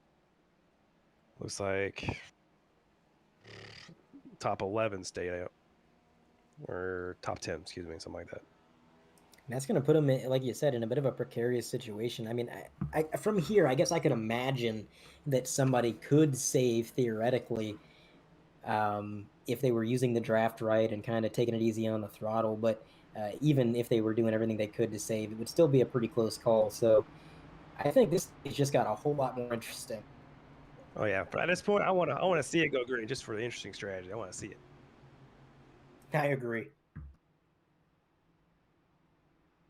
And it sounds like we got somebody in the infield care center. I tell you what, I'll hand this one over to you guys, and it's going to be Damar Sickenbottom in the 00. Hey, Damaris, you got a copy, buddy? Yes, sir, I do. Oh man, what just happened right there? What did we see? Right there on the restart, looks like the I don't know, man. I have to take a stronger look at the replays. Like the 88 got into Princeton. I think something similar happened to mine. I was a caution before that, and I think the 88 and the 53 got together on the high line, and unfortunately, man, we were right beside them on the low line and got collected. So looks like some contact happening these last few minutes. Yeah, it's always so unfortunate, especially right there when you just come out from caution, though. But we're glad you're okay in that virtual car, sir. Yeah, we got a little bit of damage. The boys are fixing it up right now. We had about 10 minutes of damage, so we'll take that and try to get up there and pick up what spots we can today and hold our head high, go in Auto Club, and have a better day. Yes, sir, and that's the way to do it. Well, greatly appreciate you talking to us, Damaris, and we'll send you back down. Good luck, D. Get your car fixed. We'll do. Thanks, guys. Morris Hickenbottom out of the booth. So he's one of those drivers that I said might have made contact with the 53. It was kind of hard to tell in the replay there, but yeah, there was some cars right behind him, and unfortunately, Damaris getting short end of the stick there. A little bit of damage. He's going to go a number of laps down getting that fixed, but we do have the lights out on the pace car, and it's going to be, I believe, in the hands of Long in the number 97, Randy Drumhiller, through some pit strategy, finding himself on the front row. This is a driver who's been in the league for quite some time, and man, he's been looking for that good run, that win for a long time. A track like Daytona could just be it. Those pearly yellows are off the pace car once again, and we're about to do some more racing here at Daytona. There he goes, Matt Long leading it around the time. Let's go racing at Daytona. Look at that huge run from the outside. That's really the first time tonight that the outside has gotten quite that big of a jump. And it looks like the 97 is going to jump down with Delaney there. Bit of a sketchy move, but everybody kept it pointed in the right direction. That high line's got a lot of momentum, though. Look how many cars are up there. The high line not dissipating immediately like it did last time. That last restart, or I guess second to last restart, since technically this is 2 restarts, the high line immediately fell away. Everybody jumped down to the bottom. There was a lot of room to move down. This time, everybody seems to be forced up high, and that could be a blessing in disguise, because if they stay in form, like Robert said, give it a few laps, they might find themselves up front. Well, it looks like they all want to go on the bottom. They're still nervous about it. Yeah, I was just about to say that inside line is really popular here tonight. Or I shouldn't say tonight, right now. Tonight, today, same thing. But yeah, those LDR cars out front, they're doing a heck of a job up there. And let me tell you, right now, with as sketchy as this has been with the checkups, the way that Bryce Hoffman was talking, I gotta wonder if those drivers Bryce on the Hoffman high line... back in the backstretch. Whoa, there we go. Oh, that's not good. He's gonna be scared for the rest of the race now. I can't even tell. Did he get that gathered up? Is he all right back there? He's alive, I think.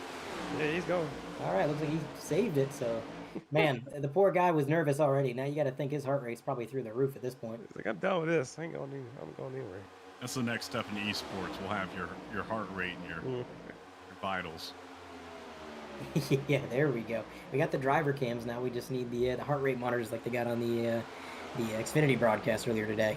Yeah. But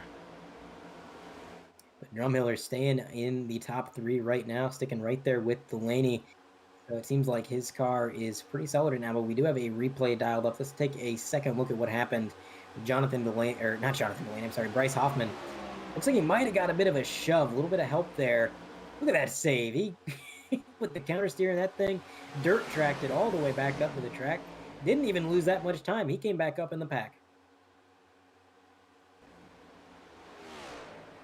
Although we did end up losing the draft ultimately after that, but in the moment it was pretty good. Well, right now it looks like RJ Root has that top lane starting to move again. He's already made up a few spots. We'll see if he can keep them moving up. Momentum is the key word. You've really got to dedicate yourself up there and stay there. And that's interesting to me. We got Cameron Stone up on the high line now with RJ. So these drivers have really been, I would say, bottom feeders all night long. They've been working that double yellow line. Cameron especially has not really done anything on the high line.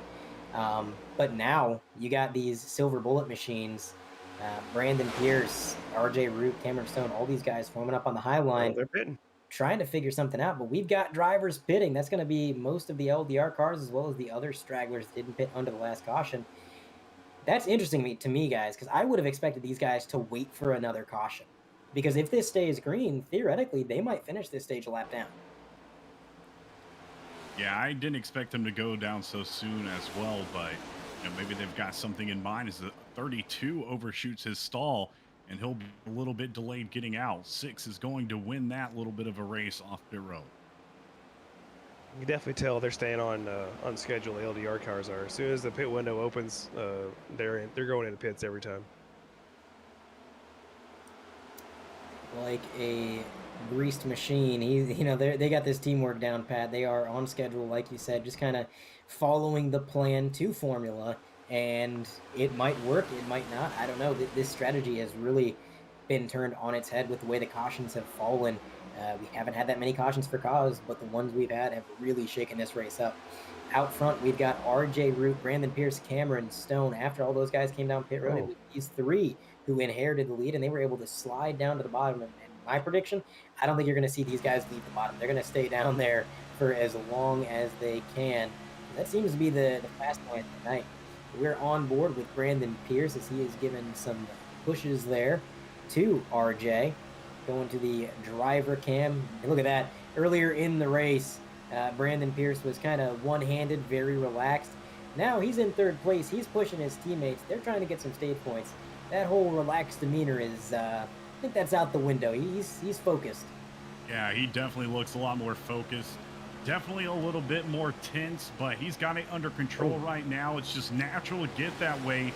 When you get up towards the top of the pack, you don't want anything to happen. You don't want to lose it. You fought so hard to get up here, and it's just natural. As we see him take it on the backstretch, you can see him. He's a little bit more relaxed when you're on the backstretch. When you get in those turns, he's starting to stiffen up just a little bit. We got a car sitting on pit road still. That is Matthew Long, one of the LDR cars. He has not moved yet. And then speaking of LDR, they are spread all over the place from when they came out of the pit. So their strategy is not working out right now. Strategy appears to be in shambles for the moment, but it's a long race. We're not even quite to the halfway point. So things aren't looking too good at the moment, but they got plenty of time to scramble, try to link up, and find their way to the front. We know they've got a fast setup on those machines. Whatever they're using, they had a lot of speed. So I would say they're down, but not out. In the meantime, we've got Root, Pierce, Stone still 1, 2, and 3. Behind them, you've got Drumhiller hanging on to that top 5. A great performance so far by that number 44. And you got Jack Strosky. That's another, not a beginner, but a rookie to the league. There's the word I'm looking for. A rookie to the league in the top 5. Strosky's another name that I heard a lot about going into this season. They impressed a lot of people with the pre-race or preseason races during practice, qualifying, fun events, things like that. They were running up front quite a bit, so not a surprise to see Strosky in the top 5. You got Ryan Ducom in the 99. That's an impressive run. Baker in the 51. He's 7th. Lucas Hoytsmuth, P8. You got Holloman, who's been really up front for the majority of this race. He was running 9th, just got overtaken by Christopher for 9th there. So Holloman falls back to 10th. But this lead pack is not separating. A lot of bumper-to-bumper action and a lot of interesting names up in the top 10. That's right. Jack Strosky and Ryan Ducom are teammates, part of the DAS team. I don't know what that stands for. Everybody got the roster for that? I don't know.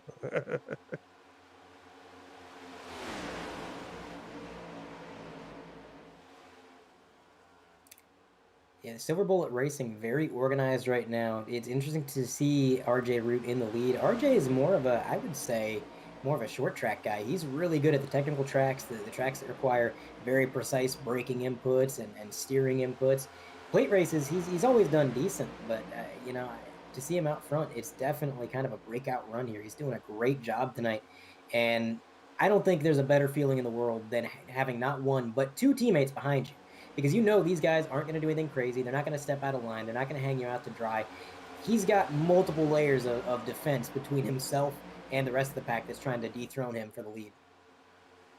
Yeah, you're exactly right. He can relax a little bit knowing those 2 cars behind him, hopefully won't take any, crazy moves. They are his teammates, so that would be pretty bad. But Raymond Root, as you call him, RJ, leading tonight's race. I wish it showed that in my SDK software. RJ. Looks like Brandon Pierce was sticking his nose up high there. I gotta wonder if that wasn't to try to cool the car down a little bit. You know, I asked about temps right at the start of the RJ race. getting loose. Oh, RJ getting no, loose. no. There you go. He saved it. Where's he falling back in line? Across the grass, getting a little bit more unsettled. He's going to hemorrhage positions, but ultimately the car is clean and he's going to live to race another day. Unfortunate to get just a little bit loose and lose the lead that way. And then to hit this banking transition at such a harsh angle, that's not going to be fun either. Is he going to come down pit road? No, he's going to re-merge onto the track, it would seem, staying down on the apron for now. That's going to give Brandon Pierce the lead. Cameron Stone second. Man, that's disappointing to see. That was such a weird moment for him. Look, he didn't really look loose, didn't look yawed out or nothing. He just went left and he just kept going. Yeah, if this was a real-life race, I'd say there was a mechanical failure or something went wrong there, but you're right. It was very cool. Might be something wrong. He's still off the pace. Something's going on with RJ. Yeah, so taking a look at the 3-wide TV replay, yeah, he just started left. He didn't get loose. He wasn't pushed. I would say, as our producer pointed out, either a monitor issue or perhaps a force feedback issue with the wheel, maybe something locked up. Yeah, something mechanical going on, either on the wheel or in the game. Something's not happy. And he seemed real hesitant to rejoin as well. I mean, he stayed down on that apron, so yeah, something's up. What a shame. He's having a good race, too. Yeah, I always hate to see when a driver's having such a great race and then, just something out of your control completely happens, whether it be monitor or wheel problems. He's parked it. Looks like RJ has parked the car for the time being, so definitely a mechanical failure of some sort. Not very often you see that in sim racing, but it does happen on rare occasions. So, man, that's obviously as a commentator, I would feel the same way for anybody.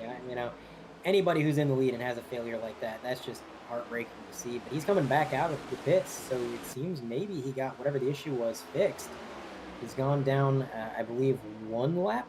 Yeah, one lap down there in 26. He's going to try to rejoin.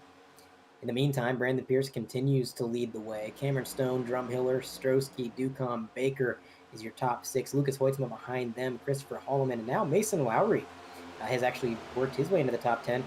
And that's pretty crazy to see, guys, because if you remember at the end of stage one, Lowry just barely sniped away the lucky dog position by mere tenths of a second over David Duke. And because he was able to get that lucky dog, here he is in the top 10.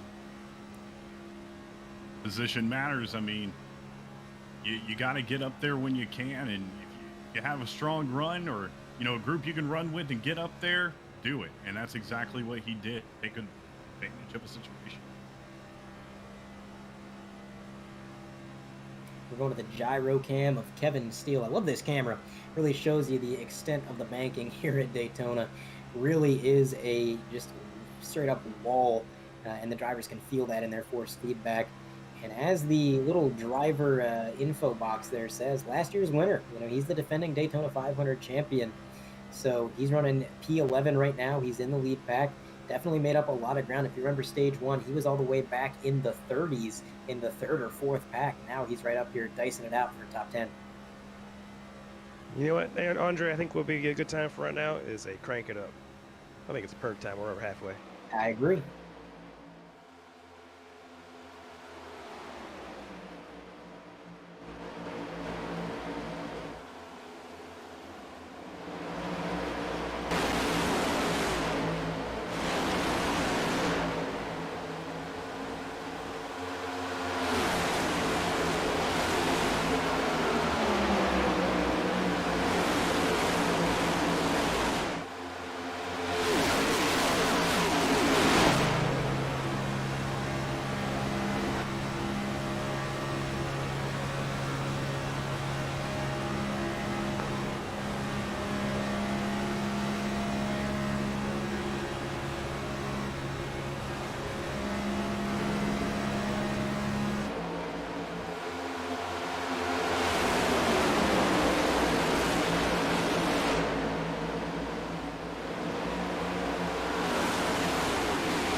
Hopefully you guys enjoyed that Crank It Up as much as we did.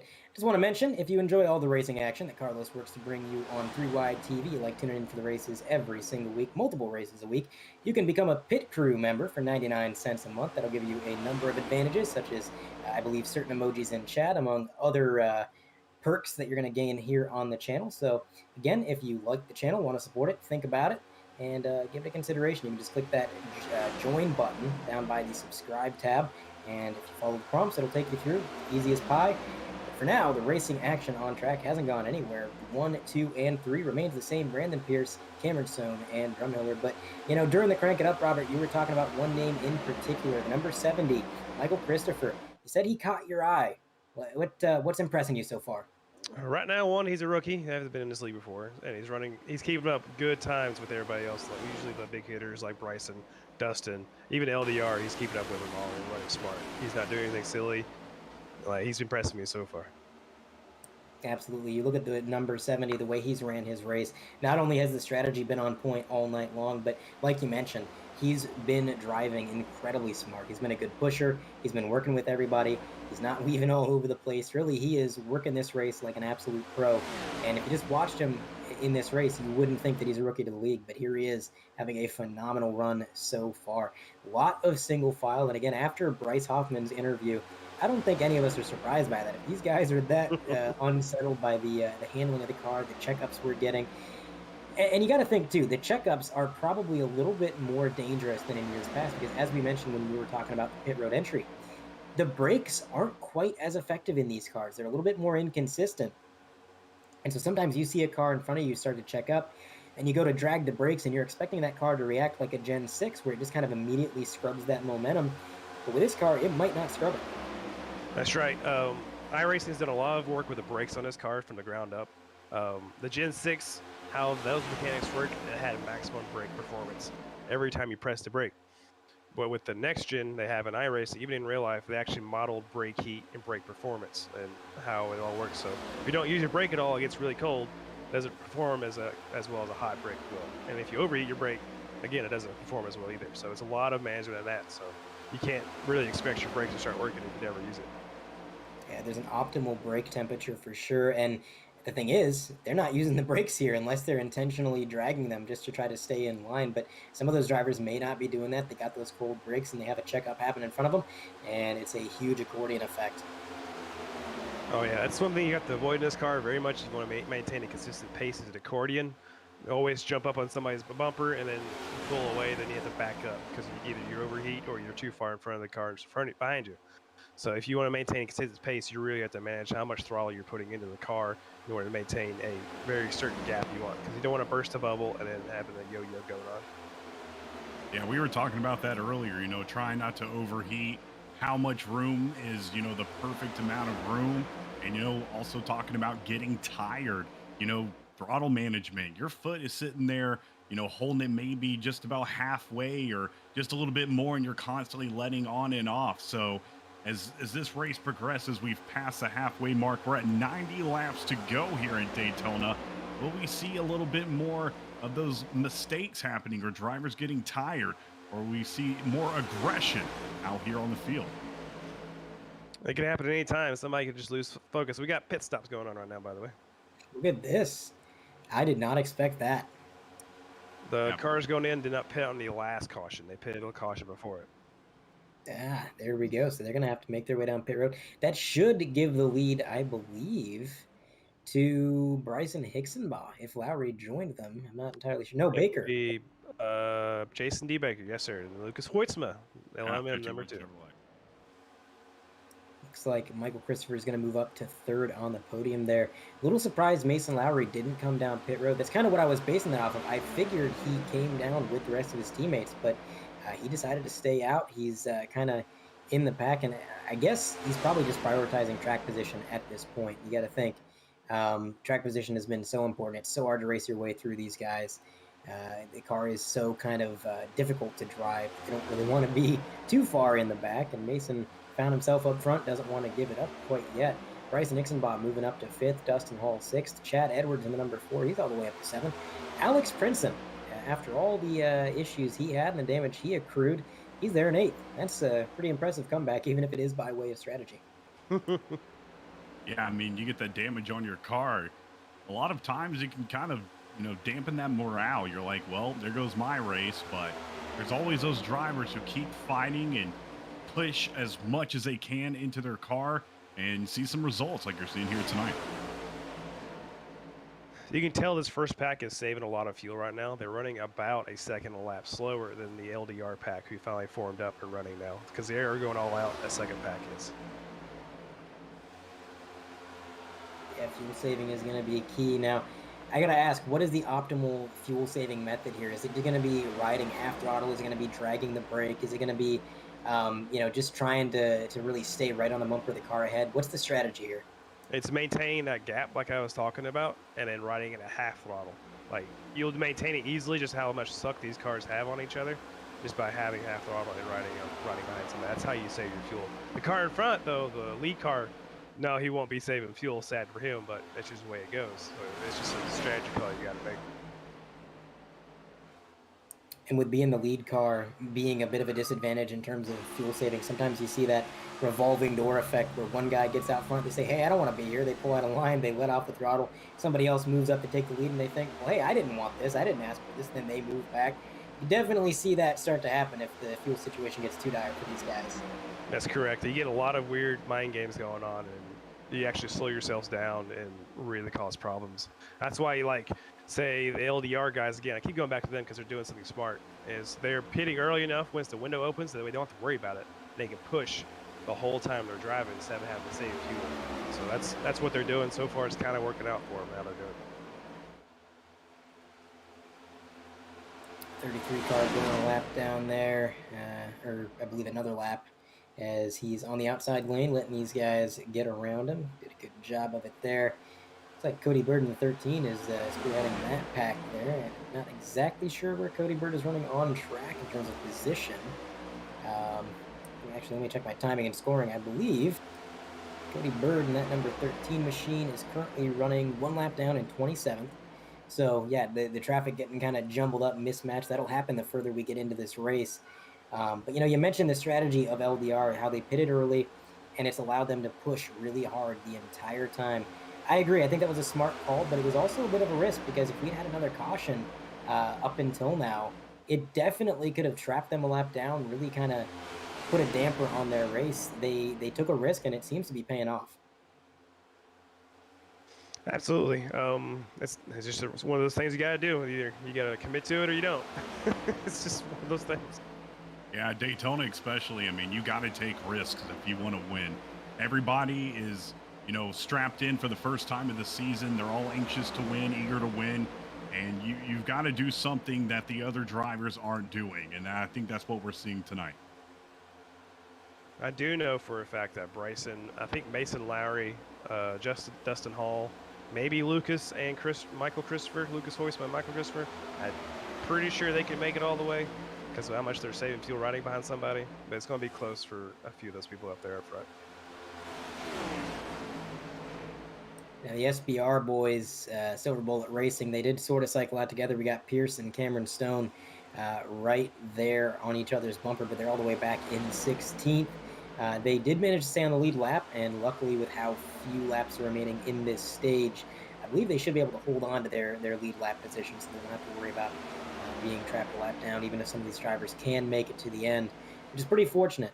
This race has been really up and down for a lot of drivers, and just impossible to predict. Daytona never fails to put on a quite intriguing race. It's always a chess match, Daytona, especially when it's cars that are even on pace or when it's draft fest like this is. It's more of a chess match than it is a racing match, as it were. Yeah, that's the truth right there. Like, the front pack is running so slow, they're saving so much fuel. They're almost 2 seconds slower now than what Jonathan Delaney and Taylor Stout is running right now in the second pack.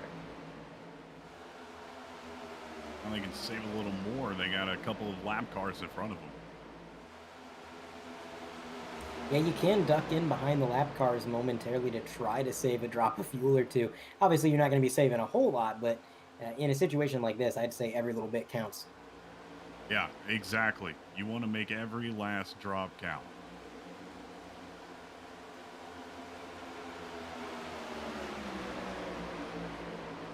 A lot of separation through the field, and again, we're going to be bunched up for the Stage 2 caution. Right now, Jason Baker still leading the way. Lucas Hoytsma second, Michael Christopher third, Mason Lowry fourth, Bryson Nixonbaugh fifth with Dustin Hall.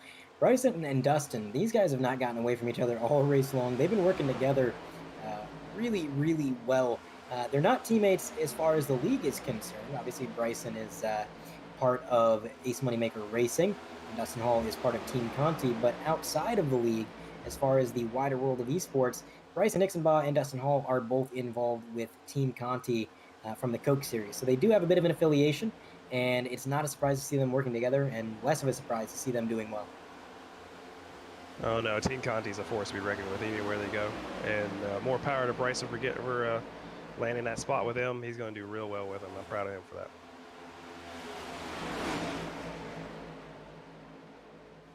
So we got some two-wide action with a few lapped cars here in the lead pack.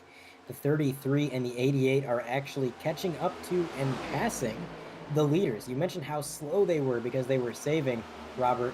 Well, there it is. 2 cars on their own, passing them like they're standing still. They were 3 seconds lap slower than what Jonathan Delaney just ran last lap. They are going slow. If they don't watch it, in about 5 laps, they're going to get caught by them. Not even 5 laps, really. So they better watch out if they want to keep the lead. Yeah, that's just what I was about to say. They better, play it cool, keep their position, but watch out, because if you keep this, shaving off this time like this, and you have extra 3 seconds on your lap, these guys behind you are going to show up quick. Yeah, that would kind of really defeat the purpose of even saving the fuel in the first place. I've always said it's a bit of a game. You got to save fuel, but you got to make sure that you maintain at least somewhat of a gap, because otherwise you might as well have just come down pit road and pit with them. So they're going to have to pick up the pace a little bit if they want to really prevent those guys from coming up there and taking the lead, because if they do catch them, it's going to be effortless. I mean, they're going to be able to get on the loud pedal, pass them full throttle. Meanwhile, everybody else is going to be saving fuel. Won't be much of a fight. So this stage could have quite the interesting ending. Let's see here. My math is they went green on lap 87, so they're going to have to run about 44 laps. That's on the edge, that pit window like we were talking about. So they're probably still saving a little bit hard right now. They better hope that they be green. They'd be good to go in the next lap or two. Otherwise, they will get swallowed up and spit back out again. Now their pace is getting better. They were running 49s. Then the lap after that, they were running 48s. And this time at the line, the leader, Jason Baker, ran a 47.2. So either these drivers have gotten a little bit more comfortable with their fuel mileage and they think they can make it, or they just said, well, they're catching us anyway, so we might as well get on the loud pedal and hope that we can coast to the line. They must have caught the memo that we were speaking over here. Like, they need to hurry it up. Yeah, there's always those drivers that are listening.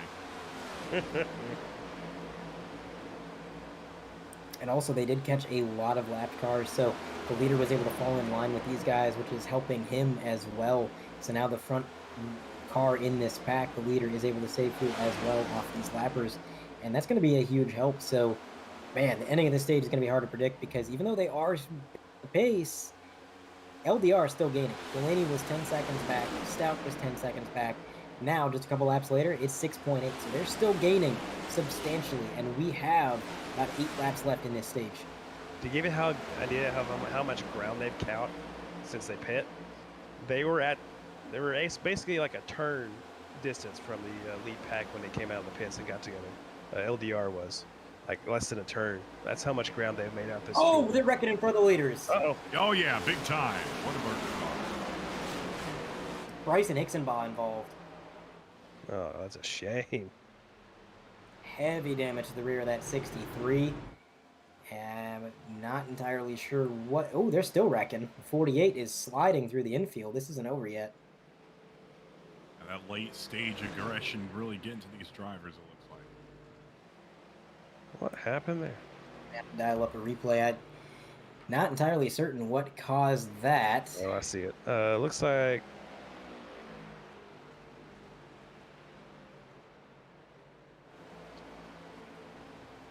'63 catching like... up to the pace car. The 3-wide TV replay on the screen. So we're following along with the number 63. He's right behind Mason Lowry, and I believe the incident is going to happen in front of him. Yeah, right there. It's Jason Taylor and Rob Tracy got into it in front of them. That was the lap cars. Looks like, according to my perspective, Jason Taylor got put on an apron going into 3, and then went around the track, come up the apron, and couldn't catch it in time, and went right into the wall. Yeah, I'm gonna say no comment on that.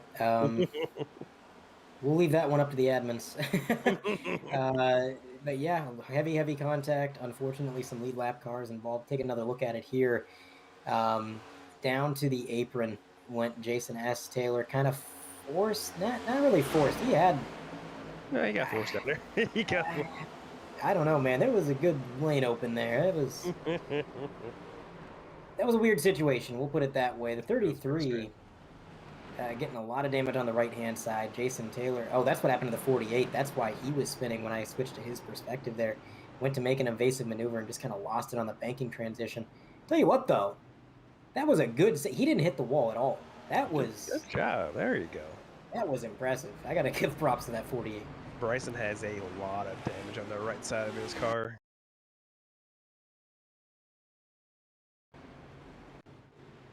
Try to get that fixed up, and now any questions about fuel mileage is now pretty much out the window. Bryson in his pit stall getting that thing fixed up. Looks like some of the LDR cars came down pit road again. Long, and the number 97 comes down pit road. Bryce Hoffman also pitting. So a few cars opting to pit now, perhaps trying to forego a pit stop right at the end of the stage. They can do that here. They can definitely plan on it. When they go green for the 3rd stage, it'll be about 133 or so, right? So they'll have about a 40-lap run before they get to the next pit window for the final stage. It'll be a close one. And with the aggression levels going up, I think these guys are kind of not banking on the green flag runs that we were getting earlier in the race. During the 1st stage, you could have said, yeah, I think this is going to stay green, and they might have believed you. They were kind of relying on those long runs. But now things are heating up, and we're getting closer to the end. These drivers want to be up front. They're getting a little bit more aggressive, and I think we're going to see these yellow flags. I wouldn't say we're going to get an absurd number of yellows, but I would say I expect them to continue at a steady rate. It is Daytona. These guys are battling for everything out here. They're trying to get the win, and man, oh man, it's been quite intense here in Stage 2. That was a shame. I was ready to see who's going to stay out and be able to keep fuel growing, but oh well. Yeah. Let's see a wreck instead, I guess. Definitely some strategies changing as pace cars turned off the lights here once again at Daytona International Speedway. You guys ready for some more green flag racing? Yes, sir. It is going to be a short dash to the end of the stage, unless the admins are deciding to... Sometimes if we get a caution really close to the end of the stage, the admins will call this stage there. I'll tell you what, I'm going to hand it off to you guys. I'm going to go double check with race control, make sure that wasn't the end of the stage, and I will return momentarily. All right, well, looks like Andre's stepping away for just a moment. Robert, who do you pick? Who is your pick to win tonight's race? Do you have one yet? My pick, it would be Jonathan Delaney at the moment. I think he has the smartest play right now. If it's not John, I would pick anybody. I'd probably pick Chad Edwards. Could be anybody really. Daytona. Andre, what's the verdict? All right, so that was not the end of the stage. We're going to go green this time, and they're going to throw another caution after 4 laps on lap 130. So it will be a shootout for the stage win. Yeah, you're definitely going to see some heated drivers here as the pace car is headed off the track. It's going to be a fun restart. See if anybody actually wants to race today. No questions about fuel. No questions about, what these drivers are going to do. We know they're going to be aggressive. They're going to want those stage points. You come to a track like Daytona, and you always know there's that possibility that you're one of the drivers who doesn't finish, you get caught up in something. But if you can get some stage points, maybe a stage win, that cushions the blow. It gives you something in the bank, even if the race doesn't end the way you want it to. So these guys are going to be fighting for this stage win as the green flag has flown. Chad Edwards making a power move on the outside. He gets right up alongside Dustin Hall.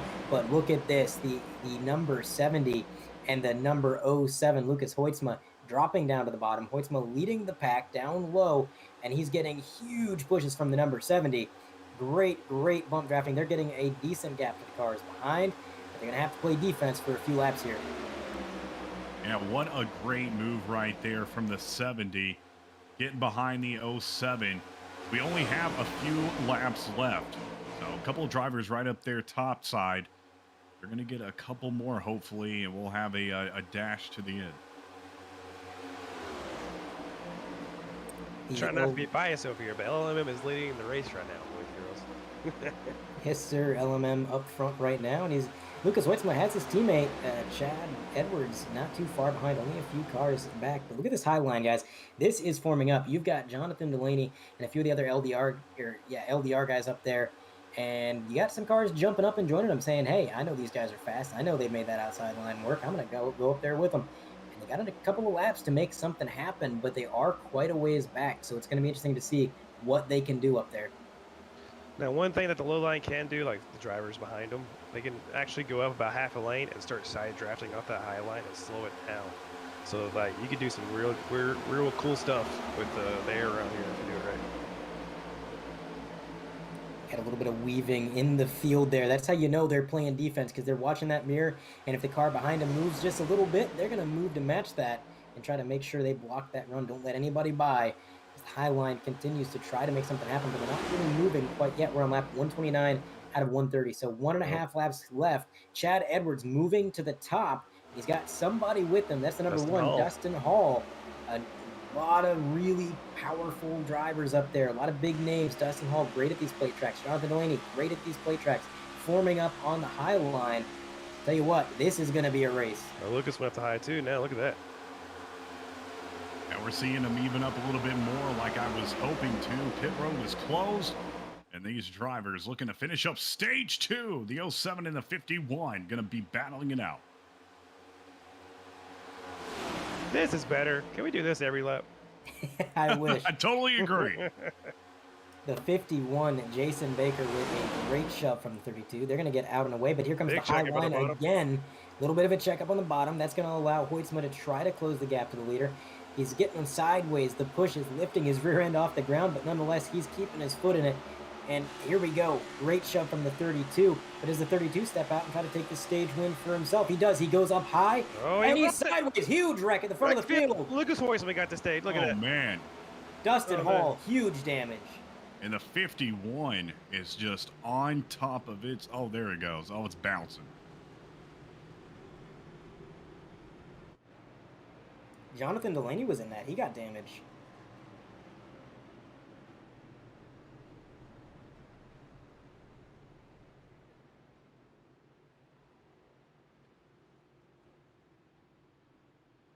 So race control just confirmed that will end the stage, and the stage points will be awarded by the running order at the time of yellow. So to confirm that with absolute certainty after the race, I'm sure they'll go back and look at the replay and just double check everybody's position. But unofficially, it looks like Lucas Hoytsma did get the stage win. He was out front, I believe. So the 07 taking stage 2, but a lot of drivers that were really power players in this race getting some damage from that. I mean, we had Jonathan Delaney involved. Dustin Hall pretty much ripped off the front end of that car. That is... Cam Stone was involved.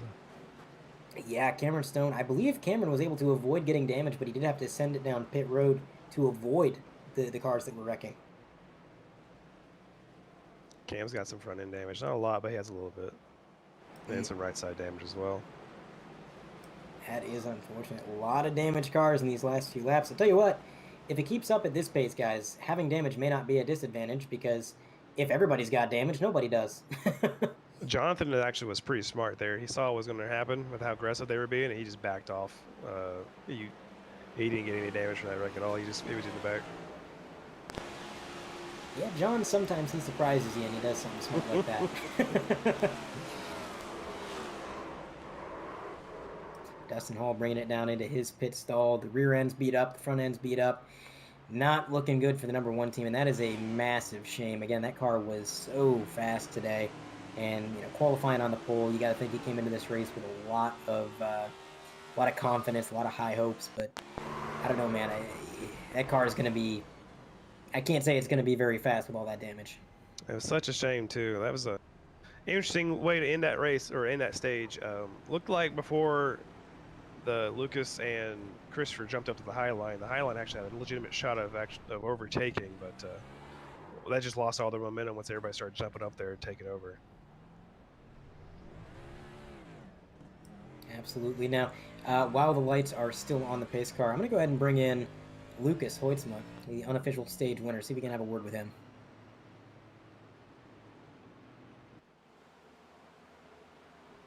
Lucas Hoitzma, you got a copy? I got you. Lucas, unofficially, you are the stage winner. You were up front at the time of caution there, so that's going to make you the stage winner. You grabbed yourself some bonus points. How's the race looking from your perspective? A lot of fuel strategies. It's been fun so far, but it just gets crazy from here. No more stages, no more breaks. We just got to go.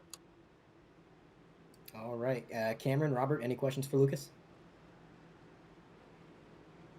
Yeah, Lucas, how do you feel about the high side? Is it actually like got a viable chance to do something, or is it just a little bit off? I feel like if you got the right people, there's a chance. But I feel like the inside's got a bit of an edge with pushing. Correct. Well, thank you for talking to us, Lucas. Thank you, guys. Thank you for your time. We're going to put you back up in your chat there, and good luck with the rest of the race. Appreciate it. Thank you.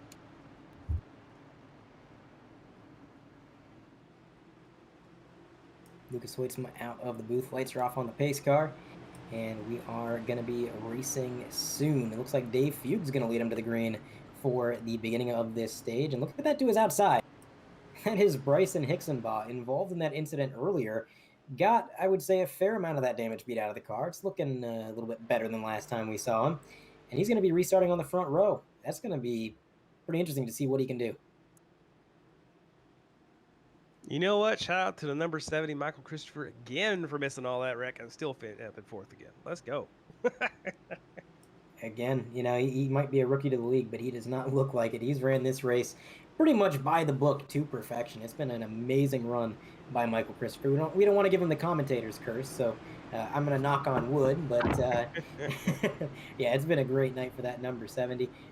Also, look at Blair Holloman. He was a lap down at one point fighting for the lucky dog, and he'll be restarting here in row 2. So a very topsy-turvy race for a lot of these guys. Alex Brinson, another driver involved in some scuffles, but he's right there in 5th, row 3. So pace car getting ready to make that left-hand turn, and the field is in the hands of Dave Fugue Jr. and that number 14 machine, and he is going to decide when we get back to racing. There goes the pace car. Which lane gets the advantage and how aggressive do these drivers get early in this stage? 14 with a great shot out of the start-finish line. Outside lane checking up just a little bit, maybe due to the damage that Bryson has sustained through those incidents. That's going to hold up the number 70 and the 07. Alex Brinson lagging behind the 06, possibly building up to a run here. Then look at this, the outside line, rubber banding back out front. Bryson has the advantage coming out of turn 2. Let's see if all that damage is going to affect him leading. Let's see here. That is where the damage would be the most noticeable. Sometimes if you're in the draft of the car in front of you, you can kind of compensate for that damage just by having the air go around your car. But when you're out front, yeah, sometimes it'll catch you. And now he's going backwards. Hey, left Bryson alone. Kevin's going to try to help him. Let's see what happens. Oh, Kevin man, 20 unable. gets super loose.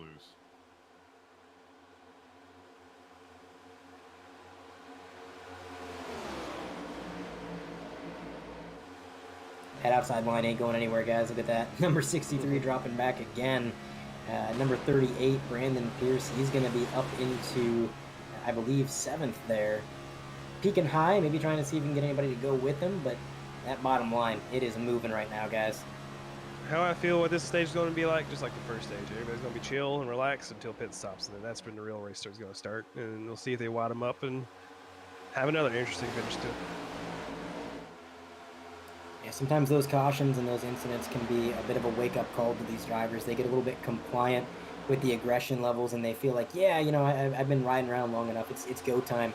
And then you get a few yellows. You see some heavy hitters taken out of the race early on, and you think, all right, well, that's enough of that. We need to hang back and make sure we're just here at the end of it. Yeah, I'm sure we'll see about 30 more laps of them thinking that, and then we'll see that aggression start creeping back in and everybody trying to get up there to the top. Tell you what, the outside line is starting to gain a little bit of ground, just like Robert pointed out. It takes a few laps, but after a while, you will start to be a little bit more competitive. And whereas they had fallen back to about 8th or 9th in line, now they're all the way up to about 3rd or 4th in line on the outside. So closing in on the leaders slightly, but they're going to have to stay in formation, make sure that they play their cards right. The leaders are actually going to move to the high line. That kind of stalls out their momentum a little bit. Lucas Hoytsma, as well as the number 70 machine, they go up to the top. Michael Christopher leading the way as they run. Look at that. Bryson up to 4th. Kevin Steele in tow. I didn't think that outside line was going to get the momentum this quickly. Well, right now the problem is the bottom lane isn't really formed up in a neat line right now. It's the top lane that's formed up and working together right now. So they have all the momentum and all the energy from all the cars working together.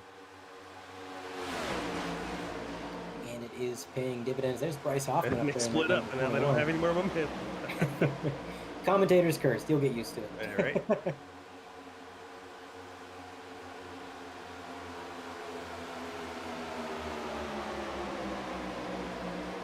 The number 56 and the number 21, I wouldn't be surprised to see these guys link up. They're not teammates. Bryce Hoffman is kind of a, I would say, SBR affiliate. When he's not driving for himself in the league, he will be up on the pit box for Mason Lowry. So, they're definitely, I would say, co-workers within the league, and they know each other pretty well. They could make something happen if they get bumper to bumper. At 70 and 07, that's Mike Christopher and Lucas Hoytsma making that move from the outside down low, taking now 1st and 2nd, pushing Brandon Pierce into 3rd place as we come to the Tri-Oval. We're going to have 139 out of 200 laps completed. So I was looking at my math here. It looks like lap 160 will be the pit window when it opens up, really, to make sure you're going to be safe for the finish. And if you want to go an extra lap or two to make sure if there's like green, white checkered, you can probably do that too. So 160, 161 would probably be the point where everybody be pitting.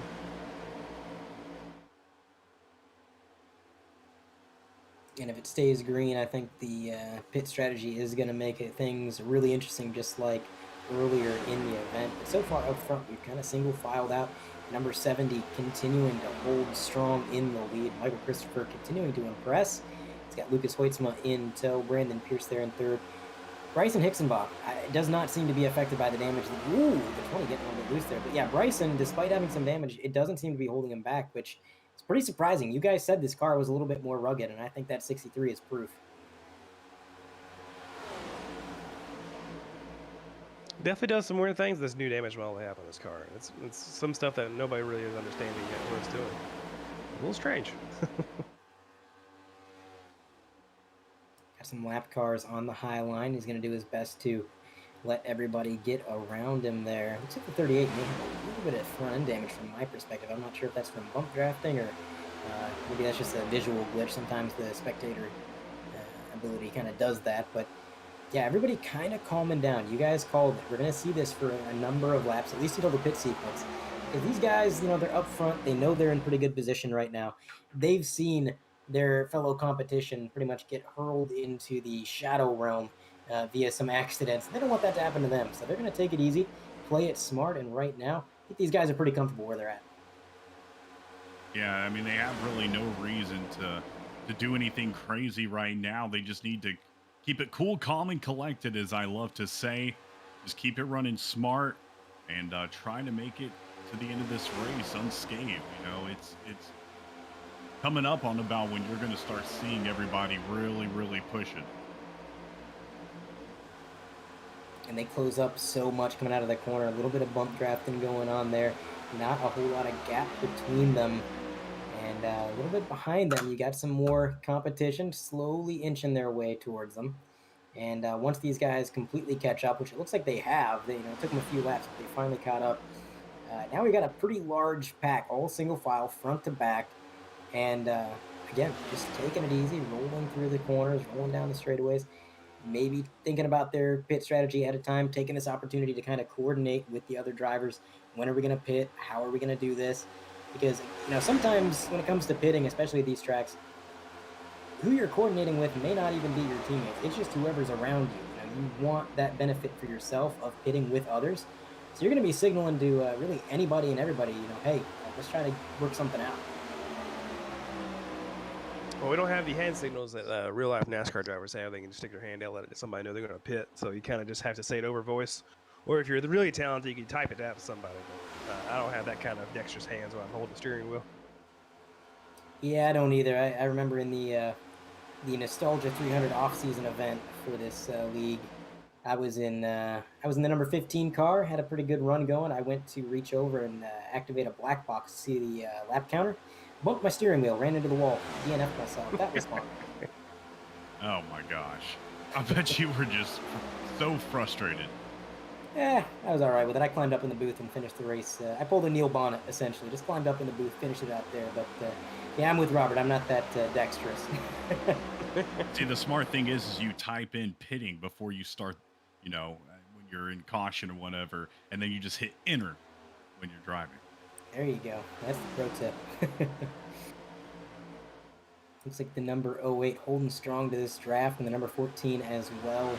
He's kind of clinging on. A little bit of separation between the 08 and the 14, but I'd say that separation is definitely, if you're a driver, that's a good thing. It gives you a little bit of room where you can actually see what's going on. It gives you a little bit more of a buffer if there's a checkup ahead of you. And really, I think that's kind of the smart play. Looks like Cameron Stone's going a lap down on the high line. I got to wonder what happened there. Cam has a lot of damage for that wreck. Yeah, it doesn't look like much visually, but man, I mean, his car looks cleaner than Bryce's, but from a driving perspective, clearly that is off pace. I mean, he's just on the high line, nowhere to go. I'd be surprised if he can even drop down and kind of cling on to their draft here. We'll have to see. Well, looking like to me, it looks like his engine's on low power. He has a lot of engine damage to his car. Something you can't exactly repair as well in this one. No, unfortunately not. If this was the ARCA car, you'd be able to get a full repair if you sat there long enough, but this is a little bit more realistic, more true to life, and you get engine damage, you're not going to be beating that out with a hammer anytime soon. Yeah, that's...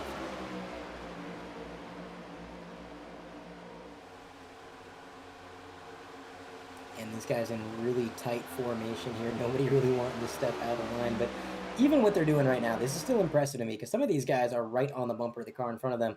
And the visibility when you're doing that is so low. You have to have so much faith in the driver in front of you that they're not going to make any abrupt movements, that they're going to hold their line. There's not going to be any issues in front of you.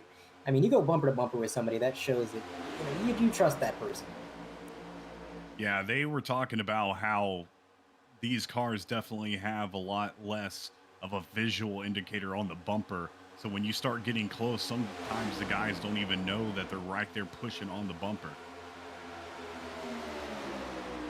Yeah, that can definitely be a challenge for these guys. I mean, it's just one of those things when you go from one generation of a car to another, there's always going to be these little intricacies, things that you got to learn and adapt to when it comes to the car. And that's one of them. And being the first plate race with this car, yeah, the car is a totally different size. Your point of reference is different. You can't quite see when you're up on the bumper necessarily.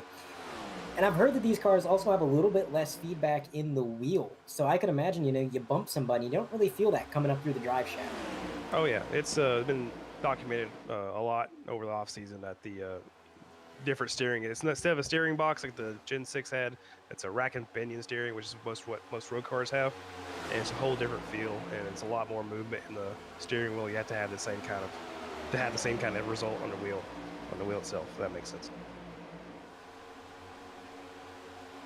Coming out of the corner, they're starting to fan out a little bit there, but ultimately just kind of staying single file in line for now. We are closing in. I believe, Robert, you said about 160 was your estimate for pit stops? Yes, sir, 160. We are closing in on that, just about 12 and a half laps, and some of these drivers are going to make their way down pit road. Got to wonder what the LDR guys are going to do. Obviously very fast cars. They're in the lead pack, and they've played this strategy really well. I mean, every time they've pitted, I've kind of doubted them. I'm like, man, I think they pitted a little too early, or they did this, or they did wrong. But every single time, they've proven me wrong, and they've climbed their way back up front, and they've shown why they're on the track, and I'm up in the booth because they've done everything right. And it's been impressive, but they just, ever since that sort of issue there earlier in the event, they haven't quite gotten back to the lead. So I got to wonder, I don't think it's a matter of if, it's a matter of when. So when do these guys find their way back up front? Well, the problem for them they lost one of their members in Matthew Long because he got 2 laps down. He's still on a track. Looks like it doesn't have any damage either, so they still have all 4 of their drivers on the track though. Just not in the same lap. Yeah, if they could just get linked up, that would be helpful. So far, just 2 of them linked up right now, the 54 and the 6. Actually, no, is the 89? I'm sorry. Yeah, Taylor Stout Taylor is Stout, LDR yes. member, yes sir. So 3 of those drivers linked up. They've really only lost 1 of their own, but he's still on track, has a chance to join them at some point. Looks like some of these drivers starting to kind of fall back. We got a second pack forming back there with, I believe, I can get back there and view him. Bryce Hoffman spearheading the second pack that's starting to fall back a little bit.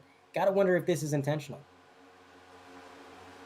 It could be. I'm just curious what strategy he might be playing, but he could be. Coming up quick at 97, it looks like. Now everybody's just relaxing until 10 laps. It's probably 2 more laps. That's when the pit stops happen. That's when it's going to be fun. Speaking of pit stops, the number 46, Patrick Mucci, he just worked his way off a pit road. I'm not sure if that was a scheduled stop or not. Maybe he had some sort of issue earlier on, but he should be good for the time being. Unfortunately, not quite going to get the draft lead pack, so that's going to be costly. While we're relaxing, what's their else picks for who's going to win this race? I chose John Delaney.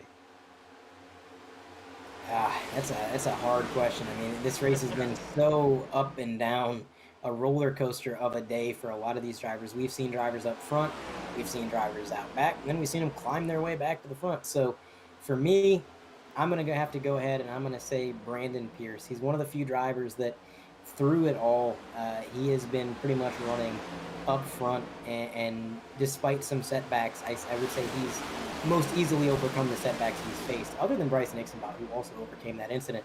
But Brandon's just been solid all night long. Really fast car. One of the few SBR cars that remains pretty much undamaged. And we got his in-car webcam, so maybe that's a bit of good luck for him. I know what Brandon needs is a helmet. Oh yeah, got to go full face. Oh yeah. Nobody wants to see his face. Just want to see his helmet. Yeah, I'm thinking the 07 maybe of Lucas Hoytsma. I've seen him do a lot of pushing tonight. He's got a super fast car.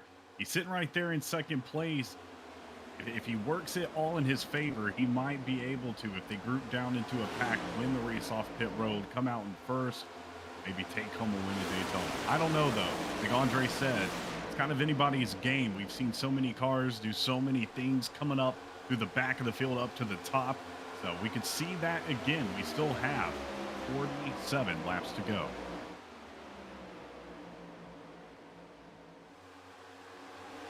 And as they cross the line, we just get one lap closer to these planned pit stops. And so I got to ask, are these pit stops going to be easier or more difficult for these guys? Because I'm thinking, in my mind, they've had some practice now, right? We've had a few green flag pit stops. These guys know what to expect. So theoretically, they should be a little bit more in the groove, in the rhythm. And really, I don't think we're going to have too many issues. But I could see the opposite side of that. I could see where this is getting towards the end of the race, and these guys know this may well be their final pit stop. So it has to be perfect. And that pressure could make things a little bit difficult. Oh, this is definitely the money stop. This is where pressure's on. If you don't hit this right, you're going to get in the back, and you're not going to get back to the front for the rest of the race unless it goes caution. So they know they got to hit this right. Otherwise, their race is done. Yeah, so I'd say it's going to be more difficult. Go ahead, sorry. Yeah, no, I agree. It's almost like a teeter-totter of stress, you know.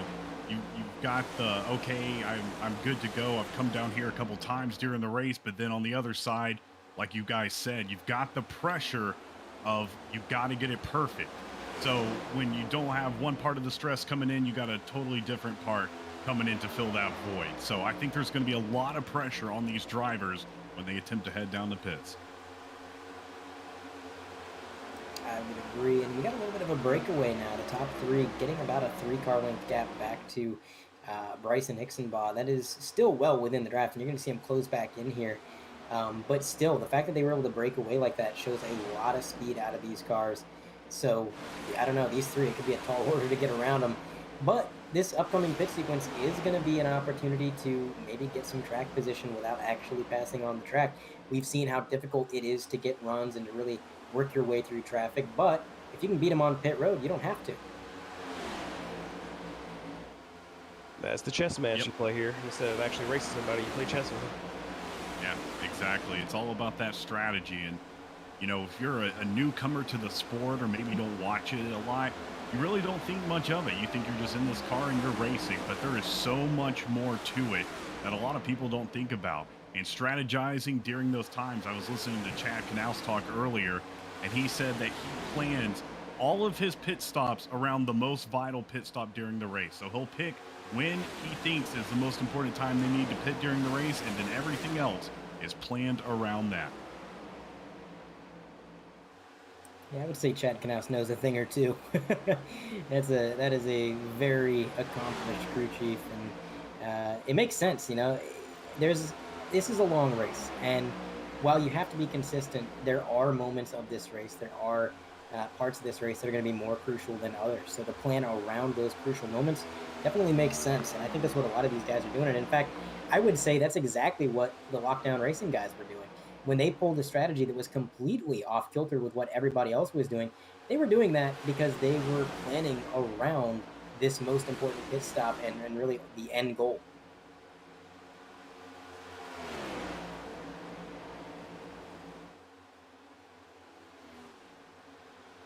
We come to lap 158. When will we see these drivers headed down? What were you going to say, Robert? Didn't mean to cut you off, buddy. You're good. Looks like we got another pack forming with Taylor Stout, John Delaney, and Ralph Hutchinson forming it up. So I don't know what happened with this breakup here. Gotta look back here, see what happened. Hey, you wouldn't expect these guys to fall off pace necessarily, but perhaps I don't know why they'd be saving fuel. I would say 160, they're pretty much good to the end. So I wouldn't say that's what they're doing, but yeah, definitely a little bit strange.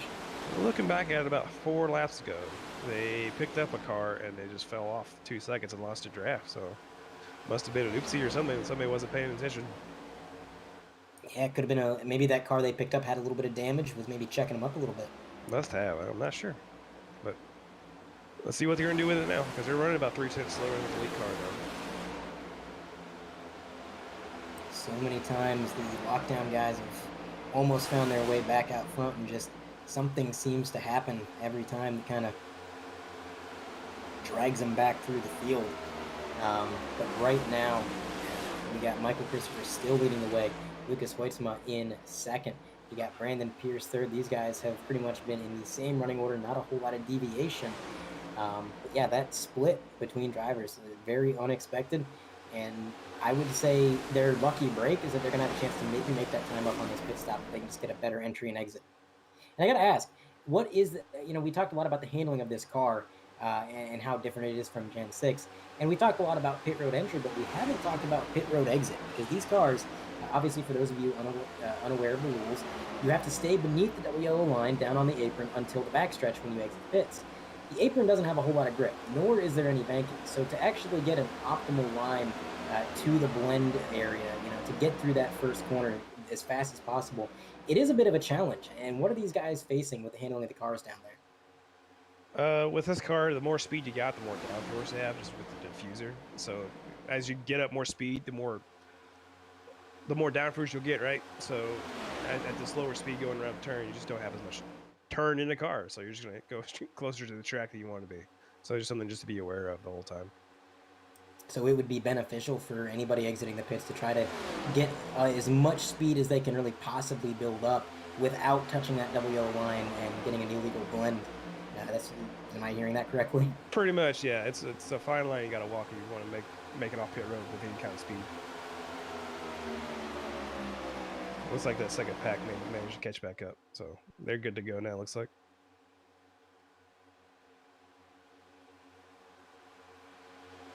Well, we're at 161. Let's see who wants to blink first here. I think they're going to push it a little bit farther just so they're good for a green light checker. I think that's what they're getting ready to do. That would be the smart call. We had we didn't broadcast the twin 125s, but the ending of the second twin was really, really wild. It seemed like everybody was just barely good on fuel. Then a caution came out, and suddenly those drivers who were good on fuel were a little bit questionable. Bryce Hoffman actually ran out of fuel coming out of turn 4. There was a massive pileup, and through all the carnage, Bryce was able to slide across the line just in position to qualify for the Daytona 500. So with that happening in the twin 125, I would not be surprised if that's fresh in these guys' minds and they think, yeah, we can't really plan on this going green. We should go a few extra laps, make sure we got some in reserve just in case. Yeah, Pays to be definitely prudent. would. Sorry, go ahead. Go ahead, man. I can keep cutting you off of this one. Go ahead. I was just going to say, definitely would rather be safe than sorry, especially if you have seen a scenario kind of play out like that. Keep a little bit more fuel in there. You're not going to cost yourself really anything. And at the end of the day, hopefully you'll come out okay.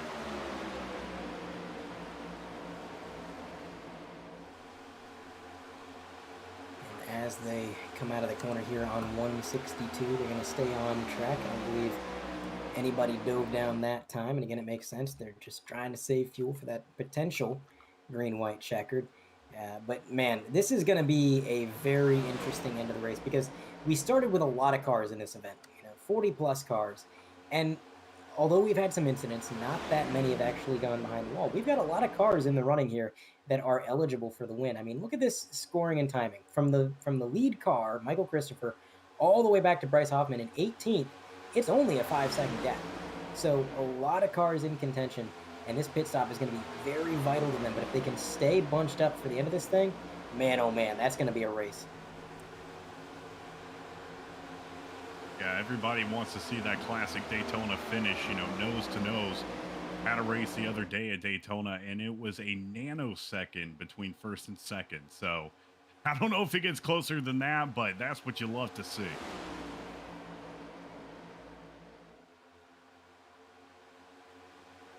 So far, 18 cars on the lead lap. And I want to reiterate, the last two Daytona 500s for the league have had 7 cars finish on the lead lap.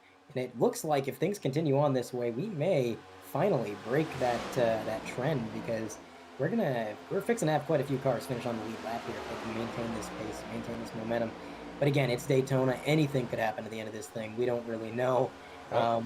Pit stops. Yep, here we go. Pit stops. They are Blake first. Does that surprise anybody? Yeah. Now, if I was the lead pack now, I'd be pushing as hard as I can get and pit in this lap. I agree 100% because we saw LDR pull this strategy before, and they gained a lot of time doing it. So you don't want them to get the leg up. You don't want them to get an advantage right now because the laps are winding down. We got about 36 laps remaining in this event. It's not a whole lot of racing, So if somebody gets an advantage now, it's going to be hard to take it from them. Yeah, that 07 is trying to push as much as he can, trying to beat them out of pits. One car took it. Oh, no. He's going to have a bad time on pit exit, let me tell you. Never fun. Number 20, Devin Medeiros. He's going to be out of the draft, unfortunately. I'm surprised that he didn't... Nobody went... Oh, and then he's... Oh... He sped too, didn't he? Bad goes to worse. He slid through the stall. Oh, no. Unfortunate for that number 20, but right now, Christopher and Hoytsma still holding down the front. I gotta wonder, of this lead pack, who's gonna drop down first? I know Bryson does tend to prefer long-run strategies, but we've seen so many times that sometimes diving down pit road in this race has really paid dividends, so gotta think that's in some of these guys' minds, but ultimately, it's going to be completely up to them, and there's going to be a lot of different strategies playing out here. It's time to start looking at this stopwatch, see how much ground LDR starts making up on this pack here. They finally formed up and started running then. Yeah, 1, 2, 3, 4. Once again, it's been a while since they were all together, but they did find each other on the track, and that's why in a full-length race, you never give up. You don't lose that tenacity, because even though one of their drivers got separated by a lap, they were still able to find each other and link up, and that is still helpful to the rest of the team. If you can't go out there and win it for yourself, you can still help your team, and that is one of the nice things about Daytona. That is one of the fun things about it is, you don't always see team dynamics at other tracks. A lot of drivers are out here kind of driving for themselves, even if they're on the team, and it's understandable as Bryson Nixonbot dives down pit road along with, I believe, the 08 car. But here at Daytona and other plate tracks, man, there is so much teamwork, and it's fun to see. Mm-hmm. Yeah, that's part of the reason I love Daytona so much is you do see so much teamwork. At the end of the day, you want the win. But if you're sitting there pushing your teammate to the win, it's almost even better because you just have that feeling of, yeah, I got them there. That's my teammate. You know, it's just awesome. It's like getting a gift and receiving a gift. To me, it's better to give a gift. The leader's pretty in this lap. We're saying it over radio. Bold move to call it out. See, that's the thing. So, these plate tracks, sometimes these drivers don't really want to call out their pit stops because they don't want the. Oh boy, the Lucas. Ooh. I think Lucas might have sped. Oh boy. Oh no. Well, Pierce just hit him on the back. Let's see what Pierce has some front end damage now. That's a lot of damage on Christopher's car. That was not as organized as I would have thought. That was chaos. And going to the driver's webcam, a little bit befuddled, I would say, is that expression. It's like Lucas did not speed. He got lucky there. He's going. Wow, I am surprised that Well was done. not. He was riding a thin line, but he nailed it.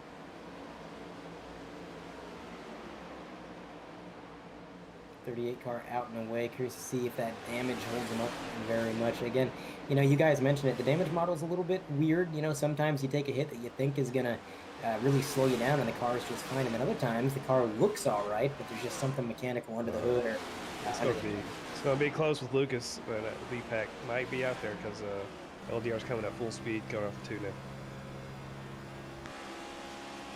I think they might have it. I think they do, coming into 3 and 4. It's got Bryson behind him, and it looks like the LDR guys are going to get close, but they're not quite going to have the advantage yet. Brandon Pierce holding on to 3rd.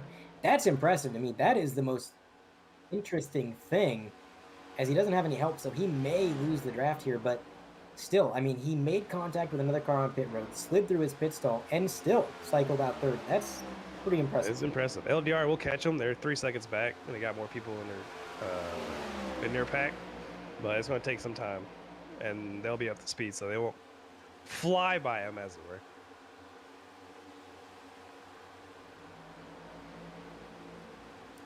Listening in on the driver radio, a quote from Cameron Stone just now. I'm trying to not blow up, but I'm trying to also go as fast as possible.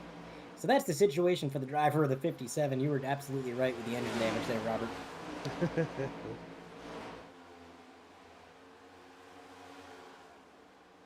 And it looks like LDR closing this gap to the leaders. And once they get there, this is going to be an all-out brawl. Let's see who Now- starts blocking. Oh, yeah. Oh, yeah. Here they go.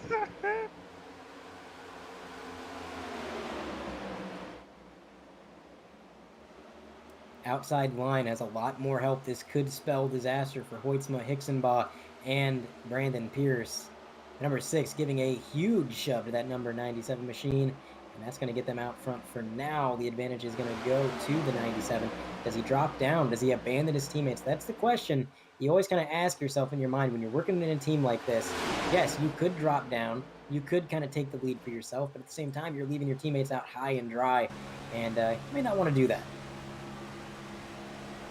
Yeah, you might end up needing those teammates later on. You know, you don't want to sit there and fall down or fall up, or, you know, just try to be fast in that moment.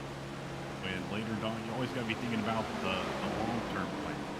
Long-term is 28 laps, 29 laps from now, but still, got to think about it. And what's you guys' opinion on this? We've got pretty much 2 rows all the way front to back in this lead pack. Only about 28 laps to go, 28 and a half. Do they go single file at any point, or do they stay in double file formation? If Lucas and Bryson can stay hooked up, they're going to stay double file. Yeah, I think they're going to stay double file. If you're kind of regressing if you are going single file once again. So I think they're going to stay doubled up here unless this outside line somehow pushes all the way up with the 20. They may just do that. They got a huge run through the trioval. Now Delaney and the number 97, both of these drivers are clear. And a little bit further, they're going to get that 3rd car in line clear as well, the number 54 of Ralph Hutchinson. Looks like they're going to get it. Oh yeah, there we go. All 4 are clear. They could drop down. And they do. There we go. They've dropped down.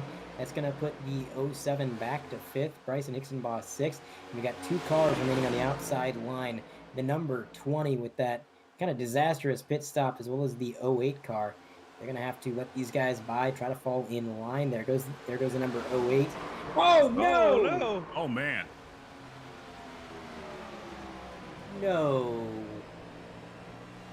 And no caution. What a disappointment for the 38 team. That's a huge netcode too. Wow. Mm. That wasn't anybody's fault. That's just some bad netcode. That was about half a car length. Yeah, that sometimes the netcode in this game Wow. it's not 100% accurate. You see incidents like that, and like Robert said, nobody's fault, but that's probably not much consolation to the number 38. Yeah, that's bad.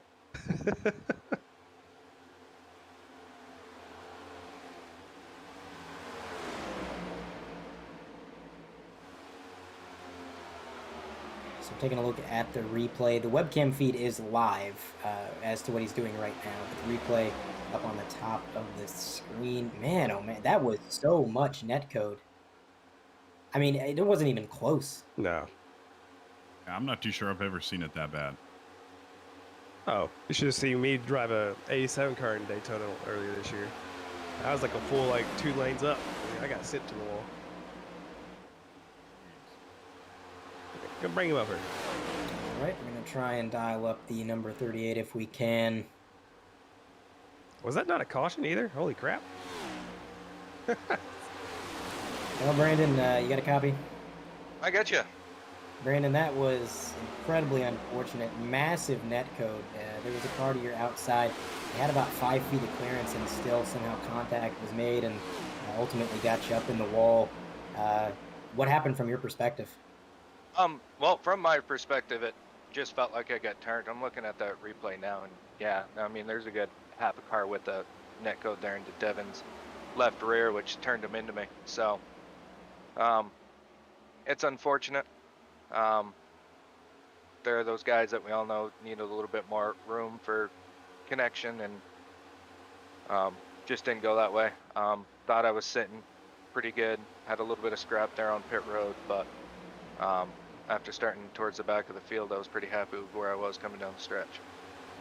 Yeah, I know it's not much consolation, but you did have a rocket ship out there prior to this. You and the rest of the SBR guys really looked pretty good early on in this race. What does that do for confidence going forward into the coming season as a newly formed team? Yeah, this race didn't go quite as planned, but you guys showed you have speed. We're definitely going to have speed. I've been on this car since it came out, updates. I mean, I'm putting in 5-6 hours a night, doing thousands of laps every week. So we've got a pretty good handle on the car as a team. So you can expect us to be competitive here at the tracks where the driver is going to make a bit more of a difference. All right, Cameron, Robert, any questions? Yeah, would you wear a helmet when you're on the camera? I mean, I thought about it. I got my helmet in the other room. It matches my, helmet in game. I thought about maybe propping it up, but it gets a little warm, so you try to stay as comfortable as possible when you can. Shame on you. All Yeah. right. Well, as our producer said, he's cold on the broadcast, but we do want to thank you for being the volunteer to test out the driver sim rig camera there, the webcam. It's really an awesome feature. It was great being able to kind of look in, especially in some of the more intense moments. We tuned in on you when you were bump drafting with your teammate. You were up on the wheel white knuckling it. We could see the intensity. It was pretty great. So we thank you for that, and we wish you the best of luck in the next week's race. Thanks, guys. Thanks for the broadcast. Bye, Brandon. All right, Brandon Pierce out of the booth. And yeah, a lot of disappointment from the 38. It's understandable. I mean, anytime a race comes to a close, not only your own wrongdoing, but not through anybody's wrongdoing. I mean, that was just a victim of circumstance. And I'd say that's got to be the most difficult loss to take. Yeah, especially when you go back and you look at that replay and you actually see nothing hit you. It's just so frustrating. It almost feels like, everybody's against you.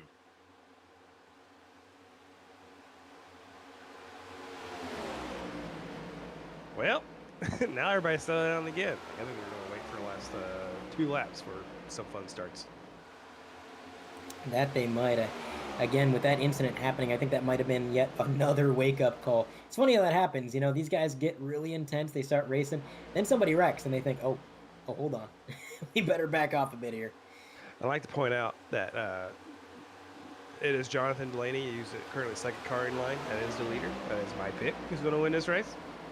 Not Matthew Long, who's the 97. He is currently showing 1 lap down.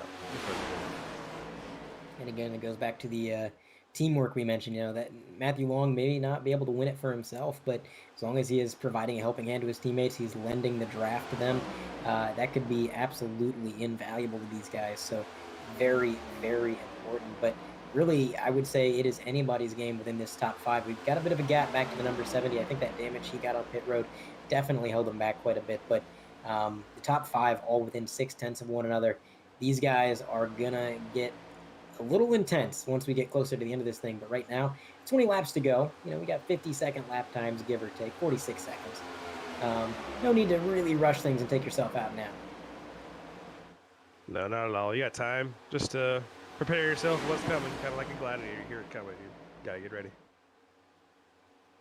Tell you what, let's throw it to a crank it up for just a couple laps and bring it back in a moment.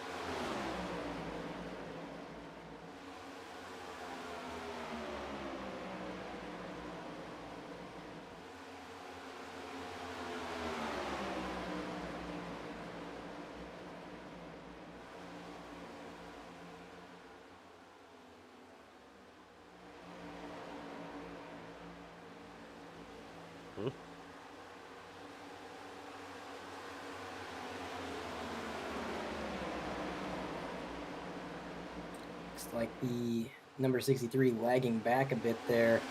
The 46 Patrick Mucci, he's a lap down car, but he is kind of helping with the draft there.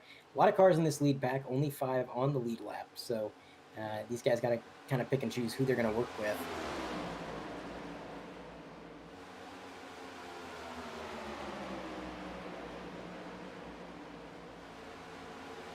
I'm curious how this is going to play out, whether the teammates up front are going to try to race each other for the win, or they're going to stay in line. Yeah, me too. I'd wager they'll stay in line. That's what I would have to bet that too. Oh yeah, I mean, you got to play it safe right now. You can't do anything crazy at this point in the race. You've come so far, you know, over 180 laps. You got to be there at the end, you know, and these guys know that. So they're going to stay single file for a little while, and they're going to start making moves. And again, I think the most interesting thing here is that you've got, I would say, let's see, about 10 cars in this lead pack, only 5 of them on the lead lap. So are these lap down cars going to try to lend a hand to anybody? You know, can these guys get a line on the top formed up to try to make a move? With the speed they got going on, probably not. Yeah, that could be true. Going to be able to lay that out there pretty quick. It's probably not. Looks like Bryson down on that double yellow line. Patrick Mucci moved up a lane there. I'm not sure if Bryson was thinking about maybe trying to make a move there. But unfortunately, the door was closed. So far, Delaney still leading the way. And he's got, honestly, I would say as a leader at Daytona, this is the ideal situation because not only do you have a car sort of behind you to help protect you from the competition, you got a teammate behind you, but you got a teammate in front. He's giving you the draft. He's helping you save fuel. You know, he's kind of a buffer between you and the lap traffic if you come up on him. I would say he's kind of pretty well defended at this point.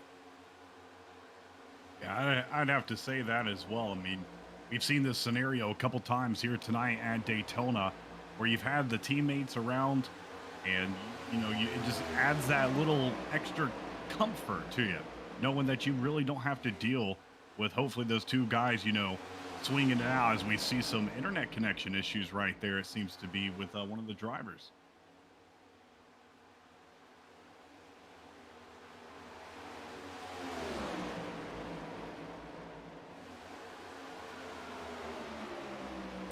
And as they work their way into turn 1, got a little bit more lap traffic, and LDR continuing to kind of stay pretty well lined up and working together. 15 to go. We're really coming to the closing laps.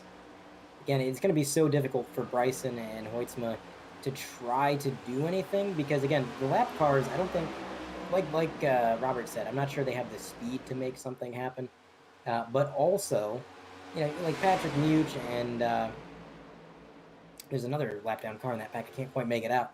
But drivers like Patrick Much that are a lap down, they don't really have much interest in helping anybody. They're there just to finish where they're at. They're not going to step out of line and risk wrecking themselves just to try to help Bryson or to try to help any of the LDR guys. So it's kind of every man for himself, and that's going to make things pretty difficult for the guys who aren't LDR. Yeah, pretty much. It's just how this race is going to turn out to be so far, unless there's a caution. Lucas Hoytsma really on the bumper there. He's giving him a good shove. I think the patience levels are starting to go down, and it's going to continue, I think, on that trend pretty much for the rest of this race as the laps click down. They're just going to get more and more aggressive. The pushes are going to get bigger and bigger. But, man, it's one thing to try to break up one or two teammates working together, but to break up 4 teammates that are bumper to bumper, that's a tall order. Unless you have 4 yourself, which I don't think anybody in this race aside from LDR has 4 teammates going on. That's bumper to bumper right now. No, they do not. 13 to go through 1 and 2. Gonna stay single file for now. And Delaney, I bet you he's just hoping it stays this way. He's thinking to himself, man, this needs to stay this way, stay calm. Nobody needs to make any aggressive moves, and he just wants to ride it out like this to the end. But he's probably one of the only drivers hoping that it stays calm, because these guys in the back, they wanted to get crazy. They wanted to get intense. And they want a chance to get up there and win this thing. Oh, yeah. And we were talking about this earlier, talking about how I was talking about the bubble and maintaining your gaps to your car in front. That's literally what Jonathan Delaney is doing right now. He's maintaining a certain distance from the car in front, and it's keeping a very, very quick pace on the car, but he's not overheating his car because he's not bump drafting. So he's able to keep it up the whole lap around, every lap. So that's what you got to do in order to maintain pace in the pack here. This lead pack is coming up on some lap traffic, or they will shortly. Bryce Hoffman is currently P16. Ryan Samuelson is 17th. And White in the 48. He is 42 seconds left. 42 seconds back, if I can speak properly, in 18th. So we got 3 cars that are within seconds of going another lap down. And that could shake things up because they're going to be pretty much 3 cars in a pack when they catch up to them.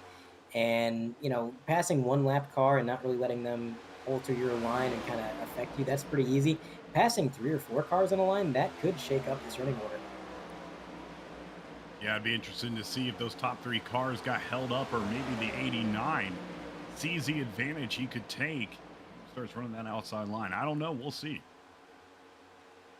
That is true. I mean, even though these guys are teammates, the 89 of Stout and Hutchinson in the 54, those 2 drivers are also on the lead lap with Jonathan Delaney. So, yeah, they're teammates with Delaney, but they want to win this thing just as bad as he does. And I think you know as well as I do, guys, yes, they are teammates, but that ends at the white flag. Yeah, totally agree. Whoa. Bryson coming down pit road. Is that Bryson? No. Moosh. Sorry, that was Patrick Mouch. Meowch? Mouch. Yeah, sure.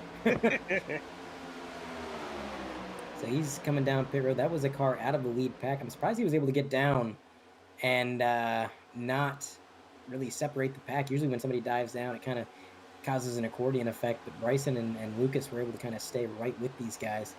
And that actually might make things easier for Lucas and Bryson, because that's 1 less car in front of them that they got to try to get around.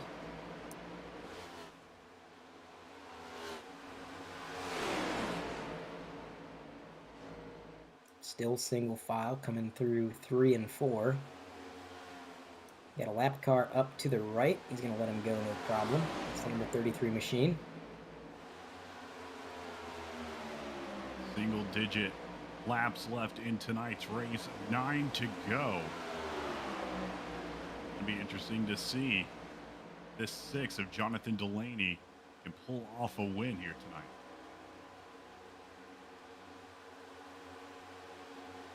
Lead pack starting to swerve just a little bit there. There's kind of some drastic movement on the backstretch. Lucas getting a little aggressive over there. Yeah, I mean, it's go time. We're on lap 192, and he's got to get aggressive. I think really the only strategy play here, barring a caution, is you got to get up on the bumper and you got to get these guys loose. You got to force them out of line and you got to pass them one by one. I mean, what else can you do? Not much. True. Looks like Bryson's lagging back a little bit, and I gotta wonder if maybe he's not kind of building up to try a run here just to see if it works. We're on lap 193, so obviously he's not really going to be making a move for the lead or doing anything too crazy, but lagging back, testing the water, seeing what kind of run he could get, that could be valuable information as we get closer to the checkered flag. The number one kind of lagging back as well. I gotta think these guys are trying to formulate some sort of game plan, but like I said, outside of getting on these guys' bumpers and making them uncomfortable and pressing square to intimidate, I don't think you can really. I don't think there's a whole lot you can do. This LDR team is just in such good formation. They've been so strong all race long.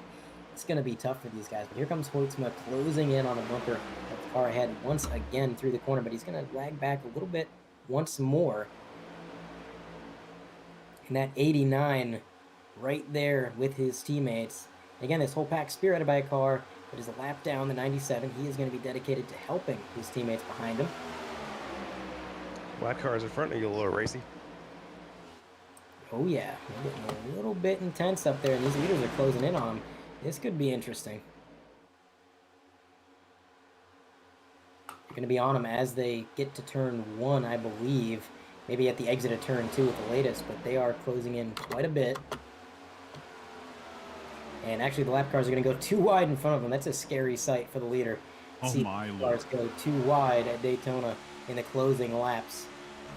That is an absolute gaggle of cars up there. They're going to single file out, which is probably very, very good for the leaders here. Oh, no, they're going to go double file again.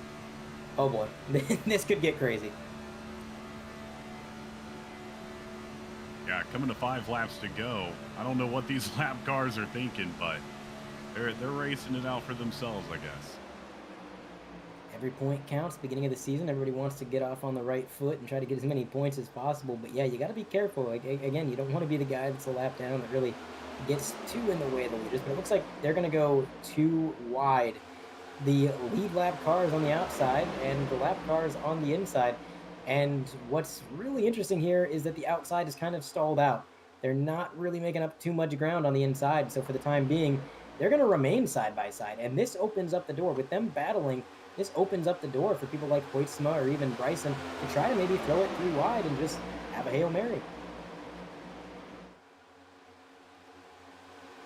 Yeah, 6 is definitely going to have to be cautious. You could run that inside line possibly if you can find a slot past that leader, not even really have to do that much, but pretty evened up right now. One of the LDR cars does get clear. It's the 97, again, 1 lap down. Jonathan Delaney working on getting clear as well. He's not quite there yet. Lucas Hoytsma still on the tail of these LDR machines. Okay, there we go. Jonathan Delaney is clear. Now he's trying to get Hutchinson in the 54. Also clear. There goes the 89. They're going to move down low. That leaves the 07 out of line up top, and the door is closed. He's going to be stuck up there. All he can do is hope that the number 1 can give him a shove.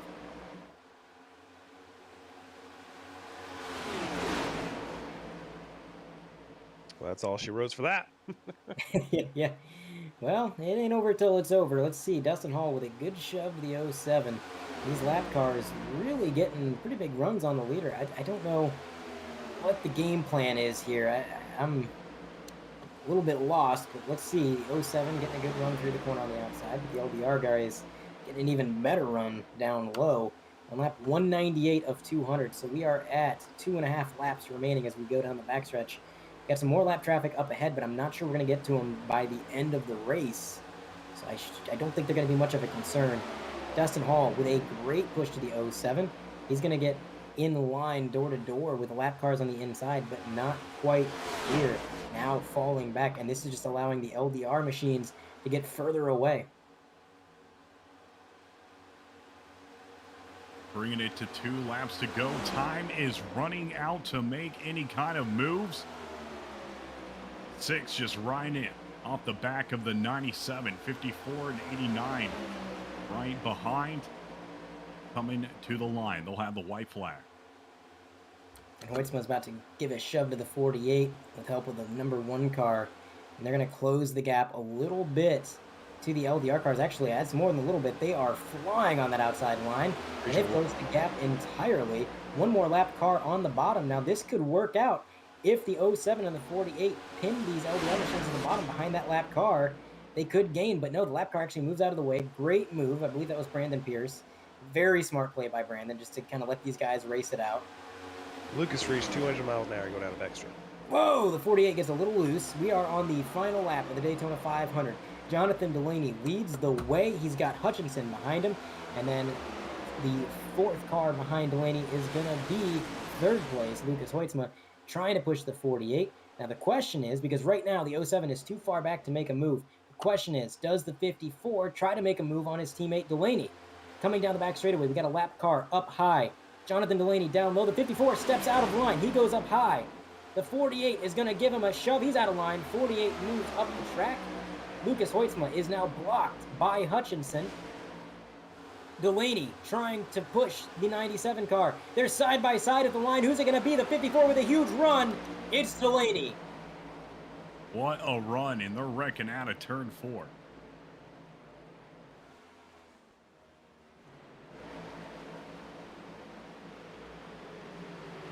An eventful end, margin of victory 0.012. A photo finish here at Daytona. Hey, that was my pick. My pick one. Yes, it did. Good job. My pick got net coated by 10 feet away. Yes, he did. All right, well, as the drivers cross the line for the final time and finish the race, we're going to go ahead and take a look at the final running order as Jonathan Delaney heads back to the start-finish line to burn that thing to the ground and celebrate. Jonathan Delaney takes home the first win of the season. Daytona 500 goes to the number 6, Ralph Hutchinson, nearly snagging that victory. He brings it home P2. Lucas Hoytsma brings it home on the podium in the 07 machine. He was only 0.09 back, so the top 3 separated by less than a tenth of a second. Bryson Nixonbaugh recovering from an incident early on, overcoming a little bit of damage with a wounded horse, finishes 4th. And running out the top 5 is going to be Taylor Stout. He was 0.6 back. Then you got a big gap to the next cars. Blair Holloman is going to finish 6th, 29 seconds back. Then you got Dave Fugue Jr. You have Justin Boyles, Michael Christopher, Kevin Steele, Mason Lowry, Alex Brinson, Chad Edwards, Randy Drumhiller, Ryan Samuelson, Bryce Hoffman, Matt White, Ryan Ducombe, Dustin Hall. You have Long, Mouch, Sean O'Brien Jr., Jack Strosky, Mobley, Sailors, Bird, Medeiros, Stone with his engine damage is going to limp it home 4 laps down in 28th. Chad Sander, Preston McRae, Pierce, Tracy, Damaris Hickenbottom, Jason Taylor, Jason Baker, Joe Stafford, Raymond Root, Tyler Pinsino, and rounding out the field is going to be David Duke and Kyle Ammon, 180 laps down. That's your final running order as Jonathan Delaney celebrates. We're going to go to a short break while we organize the interviews for the top 3. We'll be right back for post-race coverage.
We are back with the post-race coverage. We're going to have a word with our podium finishers. First up, it's going to be Lucas Hoytsma. Lucas, you got a copy? I got you. Well, Lucas, first of all, congratulations on the podium. Heck of a run out there today. You had a strong car all day long. When it came down to the end of it, you had those LDR machines in your windshield. They were all formed up together. You knew they were going to be working together. What was the mindset and what was the game plan to try to overcome that? Well, I knew I had to be a pusher to get this because I felt like my car was not good out in front.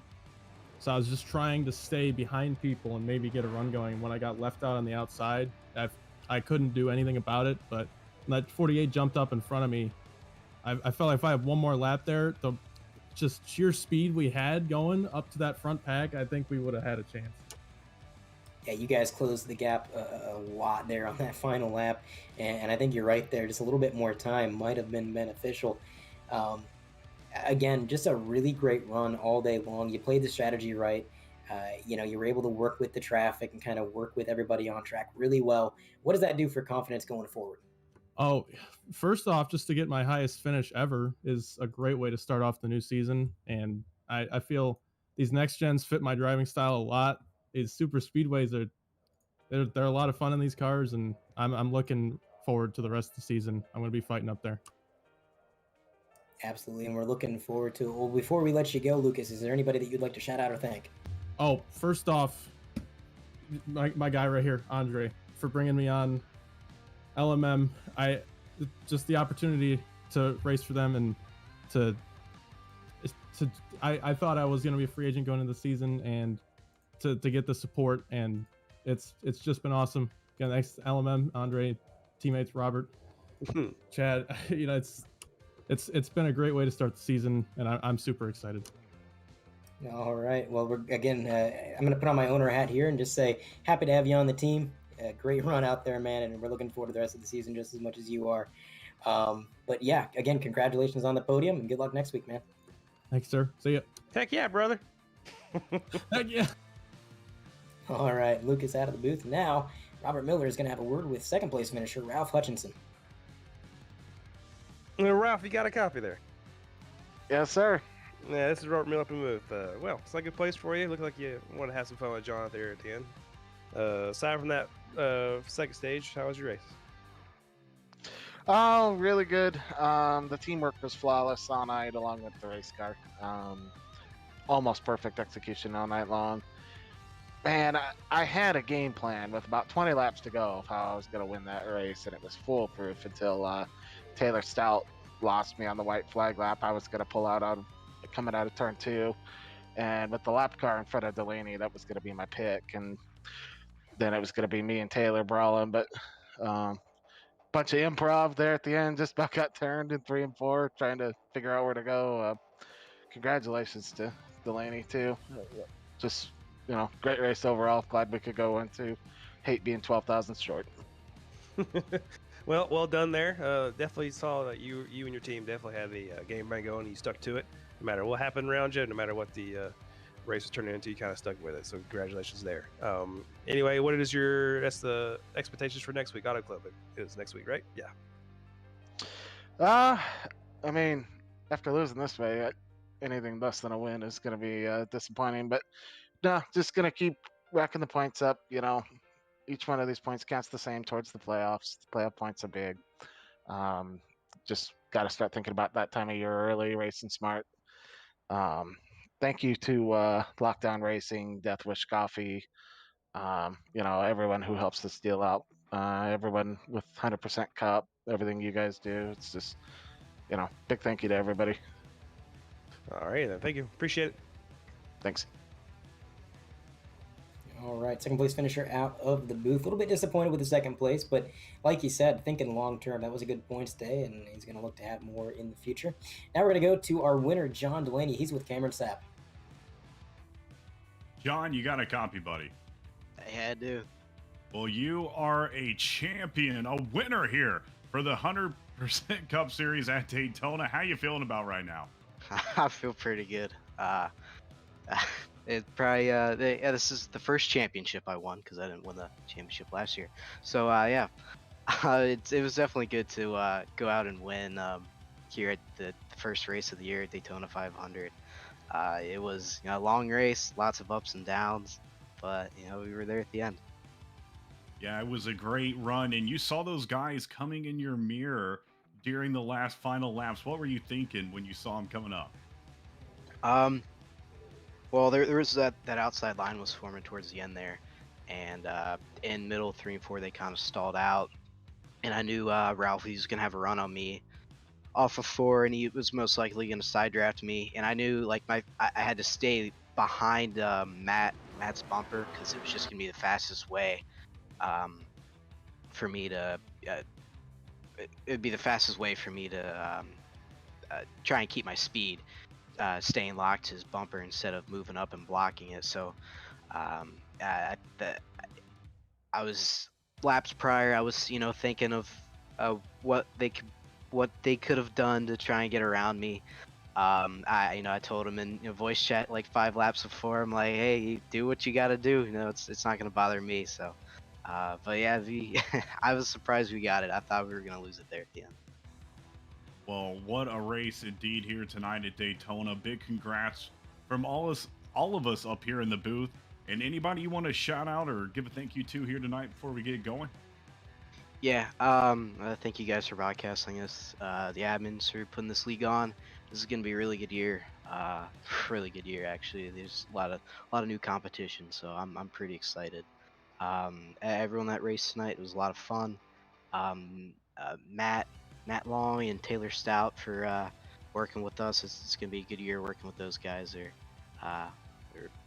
gonna be really fun. So shout out to everyone at Lockdown Racing. They did really good. Set was insane this week. Sponsors Sparko, MPI, Dude Wipes, Deathwish Coffee, Sim Seats. I think that's all of them. But yeah, shout out to everyone. So that's all I have. Well, and shout out to my everyone watching home, mom, dad, Tanya and Bob and my grandma. There we go. Sorry about that. That is awesome. Yeah, big shout out to the family right there. Well, big congrats on your win here tonight and for Lockdown Racing. And John, we hope you enjoy it. We hope you have a great rest of your night. Thank you, guys. Race winner out of the booth. Man, oh man, that race was all over the place. We had a lot of excitement, a lot of strategy. And at the end of the day, we had a photo finish, which I don't think we were really expecting. I think we kind of, when we saw those LDR guys kind of getting away, we were starting to think maybe they stay single file, but no. They started fighting in and amongst themselves for that win, and it put on quite a show at the end. I'm looking forward to next week. What are you guys' closing thoughts? Yeah, it was a great race. You don't come out to Daytona that often and see that kind of racing, especially on iRacing. So, big congrats to every single driver here tonight. Everybody did a great job, and really want to thank Andre, Robert, and Carlos for letting me come up here in the booth for this race.